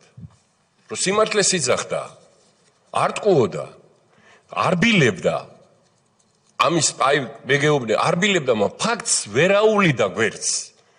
როდესაც სამშვიდობო ევროკავშირის მისიის წარმომადგენელი მოუტანდა დაფიქსირებულ ფაქტს, რომ ამა და ამ საათზე, ამა და ამ ადგილიდან მოხდა ესა და ეს როლა, ესა და ეს, ის ვერ დამალავდა ამას და ვერ იტყოდა, რომ ეს არ ყოფილა. და არც იტყოდა, ვერ კი არა, არც იტყოდა, იმიტომ რომ წესიერი კაცი იყო. და როირივი როგორც არავინ ყველა SKK-ს ხდომას ესწრებოდა. ყველა SKK-ს, ყველა შეხვედრას ბრიუსელში, ვენაში, ყველგან იყო, სადაც ცხინვალის თემა განიხილებოდა, იმიტომ რომ აფხაზეთის თემა ტალავენის მიყავდა. ის ტალავენის ის იყო, ის ტალავენის იყო. იყო უაღრესად პატიოსანი კაცი, რომელსაც მე როგორც ვიცი ახლა, ჭორაობა არ მიყვარს და რაღაცა, ის პრობლემები შეუქმნეს აქ ბოლოს. აიძულეს წასვლა. ხო, აიძულეს აქედან წასვლა. მე სხვათა შორის იმის მერე შენახვედრი ვარ მაგას და ურთიერთობებიც დაგვრჩა თბილი, ახლა კონტაქტები გქონდა, იმიტომ რომ უამრავი სირთულე გავიარეთ ერთად, უამრავი ისეთი გადაწყვეტილება მივიღეთ ერთად, რაც ეამაყებოდა, ვთქვათ, 10 მილიონი ევრო ბრიუსელში ევროკავშირის მინისტერიალის შედეგად 10 მილიონი ევრო გამოუყეს ცხინვალში, რომ ერთობლივი პროექტები განსახორციელებლად ქართულ ოსური შერიგებისთვის, რომ ქართულ osuri ერთობლივი ისენი შეპესეები რაღაცეები, რომ ესე იგი აღდგენი ეკონომიკური ურთიერთობები, რაც საწინდარი არის ყოველთვის განხორციელდეს პროექტები? ბატონო? განხორციელდეს პროექტები? ნაწილი განხორციელდა, ნაწილი არა. მეცაც გეტყვით, გადაწყვეტილება იყო მიღებული რკინიგზის, გორი ცხინვალის რკინიგზის იმის შესახებ რა და დაიწყო კიდეც ამის მშენებლობა. სამწუხარო დაიწყეს იმათთან შეუთანხმებლად და რის შედეგაც მე აყარეს ისა. ისევე როგორც აფხაზეთის მიმართულებით, რა გითხრათ ახლა, წარმოიდგინეთ, მე კაცი, რომელიც ომის დროს ვიყავი უმაღლესი პოლიტიკური ფიგურა და რომლის დროსაც უამრავი ადამიანი დაიხოცა, როგორც ერთ მხარეს, ისე მეორე მხარეს, მე სოხუმში ჩავდიოდი და ფეხით დავდიოდი სოხუმში. ეს ფაქტი ძრობილია. ჩვენ ჩამოვიყვანეთ აქ სერგეი შამბა და აფხაზეთის დელეგაცია პირველად აქ ჩამოვიდა ჩემი მინისტრობის დროს და ამის უამრავი საბუთი ისენი გაზეთებში და ისიც არსებობს, ხო? ჩვენ შევქმნით ერთობლივი ეკონომიკური საბჭო აფხაზებთან ერთად. აი ზუსტად ესეთი მიმართულებით, რომ ეკონომიკური პროექტები.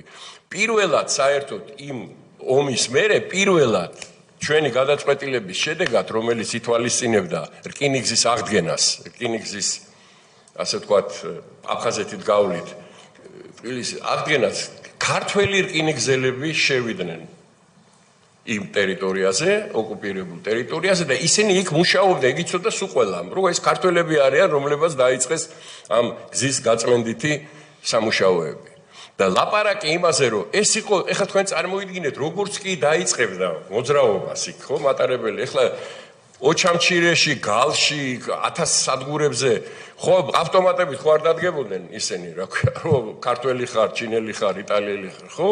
როგორი მოძრაობა, ჯერ ისედაც სოხუმში ქართველები ცხოვრობდნენ და ბაზარში და გალში, ეს იყო ერთ-ერთი ძალიან მნიშვნელოვანი გადაწყვეტილება, რა, რომლის შედეგადაც იქნებოდა შესაძლებელი ხალხებს შორის აი ამ კონტაქტების აღდგენა, რომელიც ეხლაც არის, ხა ის იმის საავადმყოფო, იმის ხიც რო გადმოხვალ, სავსე არის აფხაზეთიდან გადმოსული ხო, რუხის და ვთქვათ იგივე თბილისში და ასე შემდეგ ეს ურთიერთობები ეხლაც არსებობს.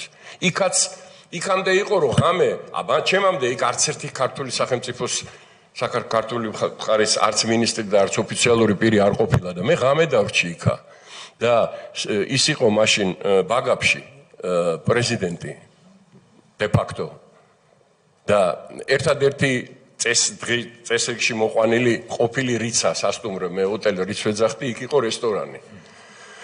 იმ რესტორანში გვიმასპინძდა მე და ტევტი წავიდა მე და ბაგაფში დავრჩით 1-3 საათი ვიჯექით იქ და მთელმა სოხუმმა იცოდა რომ ბაგაფში და ხაინდრავა რესტორანში შედან ერთად იმაშიო რა ქვია სოხუმში.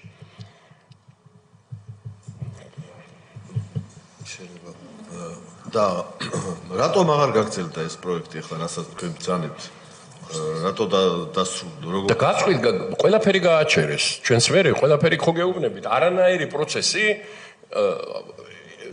როგორც კი გია და მე ისე ვიმეორებ განსაკუთრებით საერთაშორისო აი ამ პროექტებთან მიმართებაში რა პრაქტიკულად გია მე არ ვიყავი ამის პროფესიონალი გია იყო ჩართული ამაში და ძალიან ბევრი ის მიუძღვის ამ თემების განხორციელებაში. ჩვენი წამოსვლის მერე რეალურად სამშვიდობო პროცესში შეწყდა. ის გამოდიოდა აგერ ხო თქვა, აბა ნესკაკა, კაკაკა, მაკაკა, კუკაკა, ისა იქ გააჩერეს, აქ გააჩერეს, ყველაფერი გააჩერეს.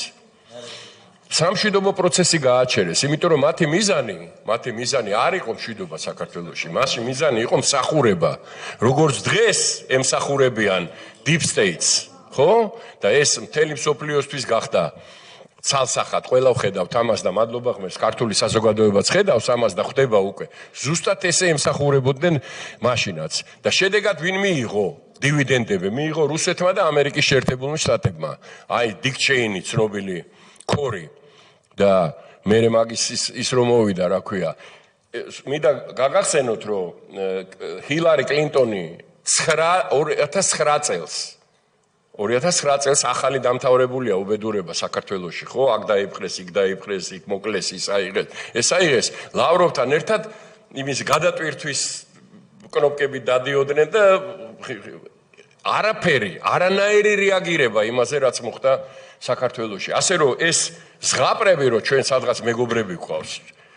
ჩვენ არასად მეგობრები არ გვყავს, ჩვენ მეგობრები ჩვენ წრეში იყო, ჩვენ გვყავს პარტნიორები, არის ქვეყნები, ვის ინტერესში შედის ამა თუ იმ ვითარებაში შენთან ერთად შენთან თანამშრომლობა და დანარჩენ შემთხვევაში ყველა ზრუნავს საკუთარ ინტერესებზე. აი რუსეთის ინტერესებში შედიოდა რომ განეხორციელებინა ის რაც განახორციელეს, ამერიკის ინტერესებში შედიოდა რომ რუსეთისთვის შეექმნათ პრობლემები საქართველოს სახით, და იქ რაღაცა ვაჭრობა რომ მიდიოდა მსოფლიოს და იმეებს რომ იყოფდნენ პოლიტიკურ რაღაცეებს, რომ არგუმენტი ქონოდათ რომ აი თქვენ ოკუპანტები ხართ, თქვენ ესა ხართ, თქვენ ესა ხართ, ხო? რაც მერე განხორციელდა იმდენად რომ პირდაპირ ომში ჩართვას გთხოვდნენ. ის არ ეკმარეს აქ 2008 წელში რაც მოხდა და რაც დღემდე არის რეგიონებში მე პირდაპირ უნდათ მეორე ფრონტის გახსნა. არავინ არ ათქვას რომ ეს არ უნდათ რა, იმიტომ ყველამ კარგად და პირველ რიგში თვითონ იციან მშვენივრად, რომ ეგ უნდათ ზუსტად და მაშინაც ეგ უნდათ. და სააკაშვილი და მისი მთავრობა ემსახურებოდა ერთ მხარეს რუსეთს და მეორე მხარეს ამერიკის შეერთებული შტატებში deep states. პირდაპირ ვამბობ ღიად ამას სრული პასუხისგებლობით. და შედეგიც იმ ორივე მხარე მიიღო და საქართველოს რა შედეგი მიიღო, აგერ სახეზეა ეხლა ოკუპაცია მიდის დღემდე. მადლობა, ბატონ ილიას აქვს შეკითხვები, ჩემი თხოვნა იქნება რომ დაახლოებით 10 წუთში ჩვენ ბატონი გოგას ნაწილი დავასრულოთ. იმიტომ რომ კიდე გვყავს ორი. მე ვეცდები რომ მოკლედ კი ბატონო. თუმცა რაღაც შესავალიც მინდა გავაკეთო რომ ჩვენ კომისიაც ეს მუშაობაც ემსახურება იმას რომ დასკვნა და რეალობა დავინახოთ ჩვენს საზოგადოებამაც. და ის ფაქტიც ახლა გუშინ გახმოვანდა რომ შეიძლება ამ კომისიის დებულებაში რაღაცა ცვლილებები შევიდეს და დღევანდელ 24 წლამდეც იქნეს ეს ყველაფერი გადახედული. რადგან 2012 წლის მერე ეს დანაშაულებრივი მოქმედებები არ გაჩერებულა. თუმცა არც 2003 წელს დაწყებულა ეს ერთ დღეში ეს ყველაფერი არ დაწყებულა. ამისთვის რაღაცები ხდებოდა და ბევრი რაღაც იქნებოდა. თქვენ იმდენ პერიოდში შეეხეთ და ისეთი გამოცდილება და ისტორიის მნიშვნელოვანი მოვლენები გაიხსენეთ, რომ გამახსენდა ერთი მომენტი, როდესაც შეიქმნა თავისუფლების ინსტიტუტი საქართველოში. აი ეს პერიოდი თუ შეგიძლიათ, რომ აი ძალიან მოკლედ ხო არ იყო ეს მაშინვე ჩადებული, რომ ეს ყველაფერი სადღაც აქამდე რა თქმა ეს ერთ-ერთი ფუძემდებელი იყო. ეგ იყო ბოკერია რამიშვილი, თქვენ რამიშვილის ისენი კარგად მე მაგათ ვიცნობდით კარგად ის ქალბატონი რო იყო კიდე ერთი რა გვარია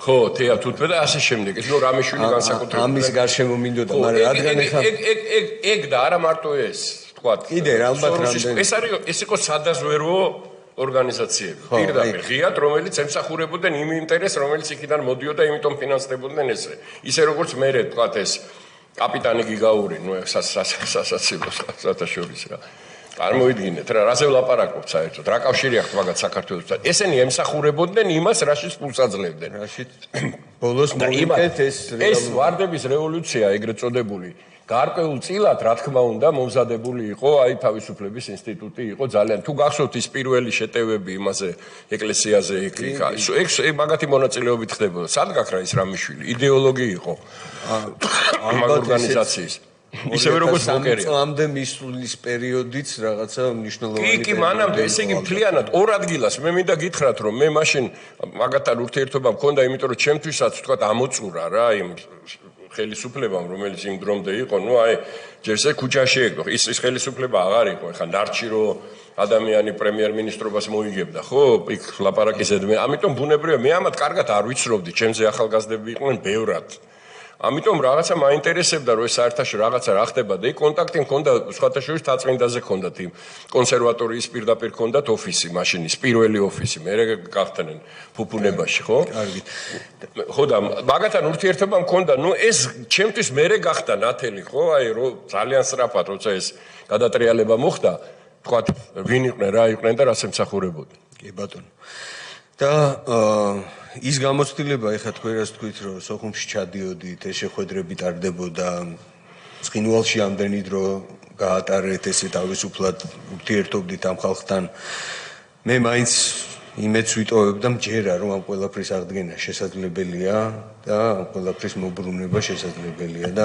ჩვენ მაქსიმალურად ყველამ ერთად ალბათ უნდა ეს გამოცდილება გამოვიყენოთ, გავითვალისწინოთ, რაც დაგვემართა და წინ უნდა წავიყვანოთ ეს ურთიერთობები დათბობისკენ, დობის აღდგენისკენ და თქვენი ეს გამოცდილებაც უნიშნულოვანია და მადლობა მინდა მოგიხადოთ ამისთვის. მადლობა თქვენ და ერთი რამე მინდა გითხრათ, ცხინვალზე ლაპარაკი არც არის საერთოდ. მაგრამ დღეს ყველას კარგად უნდა გვესმოდეს, რომ ერთადერთი შესაძლებლობა, რომ აფხაზური ეთნოსი გადარჩეს არის საქართველო. ძალიან მძიმე მდგომარეობაში არიან, ყველას უნდა გვესმოდეს. უნდა დავივიწყოთ ის, იმიტომ რომ რაც კაენმა აბელი მოკლა, იმის მერე ადამიანები ერთმანეთთან ომობენ სულ და საუკუნეები მიდის ომი. ეს უნდა ერთადერთი შანსი და ეს არის ჩვენი ორგანიზმის ნაწილი.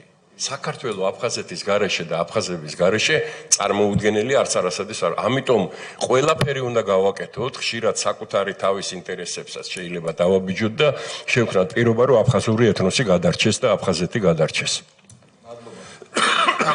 მადლობა თქვენ. ეს არის კითხვა, რომელსაც ვერ ვკითხავ უფრო გამოცდილ ადამიანებს, ვიდრე თქვენ და ბატონი გიავრსკი. წერან ბატონმა ყურაშვილმა ბრძანა, რომ იაკობაშვილი, რომელიც იყო მინისტრი დიდხანს იყო, მაგრამ ომამდე 8 თვის განმავლობაში იყო მინისტრი და იმის შემდეგაც, ანუ მთელი 3 წლის განმავლობაში რაც მინისტრი იყო, საერთოდ ერთხელ იყო მარტო იქ ჩასული. თქვენ დააზუსტეთ, რომ ის ერთის ერგნეთში იყო. ანუ არ შესულა ცხინვალში, არ შესულა დიდი და პატარა ლიახვის ხეობებში, ნულსა და ავნებზე აღარ ვლაპარაკობა. სამაგიეროდ ამ ადამიანმა თავი დაგვამახსოვრა თავისი ცნობილი განცხადებით, რომ არავით არის SKK და არავით არის ISKK არ იქნება. ამას უწოდა ძალიან დამაზიანებელი განცხადება ბატონმა ყურაშვილმა. გენერალია, სამხედროა და მას არ უთქვამს, რომ ეს ღალატის ტოლფასია, რაღაც შეფასებებისგან თავს იკავებენ, მაგრამ რაც თქვა სრულიად საკმარისი იყო. უბრალოდ ჩვენმა მაყურებელმა რო იცოდეს, რა როლს ასრულებდა SKK განსაკუთრებით იმ მომენტებში, როდესაც იზაბებოდა სიტუაცია, პერიოდულად ხდებოდა ეს და რამდენად მნიშვნელოვანი იყო, რომ SKK-ს ემუშავა გამართულად და რამდენად იყო თუ არა დამაზიანებელი ეს განცხადება, რაც გააკეთა ბატონმა იაკობაშვილმა. პრაქტიკულად ვითარებას მართავდა SKK შიგნით. ცხინვალის იქ სადაც საქართველოს ხელისუფლებას, ასე ვთქვათ, თავის იურისდიქციას ვერ ანხორციელებდა SKK-ს მეშვეობით. ძალიან მნიშვნელოვანია და არ მინდა გითხრათ, რომ ესე არ იყო ცალსახად, რომ მე მარტო ვიყავი და იქით 3 წარმომადგენელი იჯდა. ეგრე არ იყო. ძალიან ბევრ შემთხვევაში ამის ფაქტები არსებობს, ვიდეოები არსებობს შეხვედრების შემდეგ პრესკონფერენციები და ეს შორს წაგვიყვან. ძალიან ხშირ შემთხვევაში ძალიან ბევრი ისეთი გადაწყვეტილება იყო მიღებული, რომელიც ოსურ მხარეს არ აწყობდა. ასე რომ ეს იყო პროცესი და რა თქმა ერთადერთი ორგანო, რომელსაც ხელეწიფებოდა მშვიდობის შენარჩუნება, რაღაცა კონფლიქტების ჩაცხრობა და ასე შემდეგ და მე გაჩვენებთ კადრებს, სადაც 4 თანათავმჯდომარე SKK-ს იმითი ბარებით აი ამ სამხედრო აკოპებს, რასაც ეძახიან, იმებს, ასე ვთქვათ, სანგრებს სპორტ რა მიწასხვრით რომ ეს არის ასე რომ რა თქმა უნდა ძალიან მნიშვნელოვანი ქონდა. ერთ რამეს დავამატებ რა. შედეგად ორი პერსონა რომელიც ვახსენე, ხო? რომელიც ძალიან უარყოფითი როლი ითამაშა, იაკობაშვილი და ლომაია, ორივე ამერიკის შეერთებული შტატების მოქალაქეები არიან და დიდი ხანია იქ ცხოვრობენ უკვე. საქართველოს დატოვეს, საქართველოს მოქალაქეობა დატოვეს და ცხოვრობენ ამერიკის შეერთებულ შტატებში, კარგად, ტკბილად, ლამაზად, დამსახურებულად იმათ წინაშე, ვინც ისინი აქ გამოგზავნა, ან ვინც ის დაავალა, რასაც ისინი ანხორციელებდნენ. დიდი მადლობა, თუ კითხვები ამოიწურა, ჩვენ მადლობას ვუხდით ბატონ გოგას მობრძანებისთვის პირველ რიგში, ამდენი დროის დათმობისთვის და ასევე იმ დოკუმენტისთვის, რომელიც თქვენ წარმოადგინეთ კომისიის წინაშე და დარწმუნებული ვარ დაგვეხმარება. ჩვენ მოვუსმენთ ბატონი გოგას შემდეგ და ბუნებრივი გაგრძელებაც იქნება ერთგვარი 2006 წლის მოვლენებზე სასაუბროთ და არა მხოლოდ ამაზე ბატონ ირაკლი ბათიაშვილს და მანამდე ვერ ვაცხადებთ შესვენებას ვაგრძელებთ მუშაობას ჩვენი კომისიის ხდომა პირდაპირ ეთერით გადაიცემა პარლამენტის ტელეარხზე, სხვა ოფიციალური სოციალური ქსელის არხებით პარლამენტისა და კომისიის გვერდებზე და ტელეარხით მაესტრო რისთვისაც მათ ვუხდი მადლობას, ბატონ გოგას ვემშვიდობებით. დიდი მადლობა. მადლობა. მე თქვა ხელი მოგემართოთ. მე ამას ნიურნბერგის სასამართლო დავარქვი და აუცილებლად ჭირდება ეს შედეგი საქართველოს რა. ისეთივე როგორც იქ დადგა. მადლობა.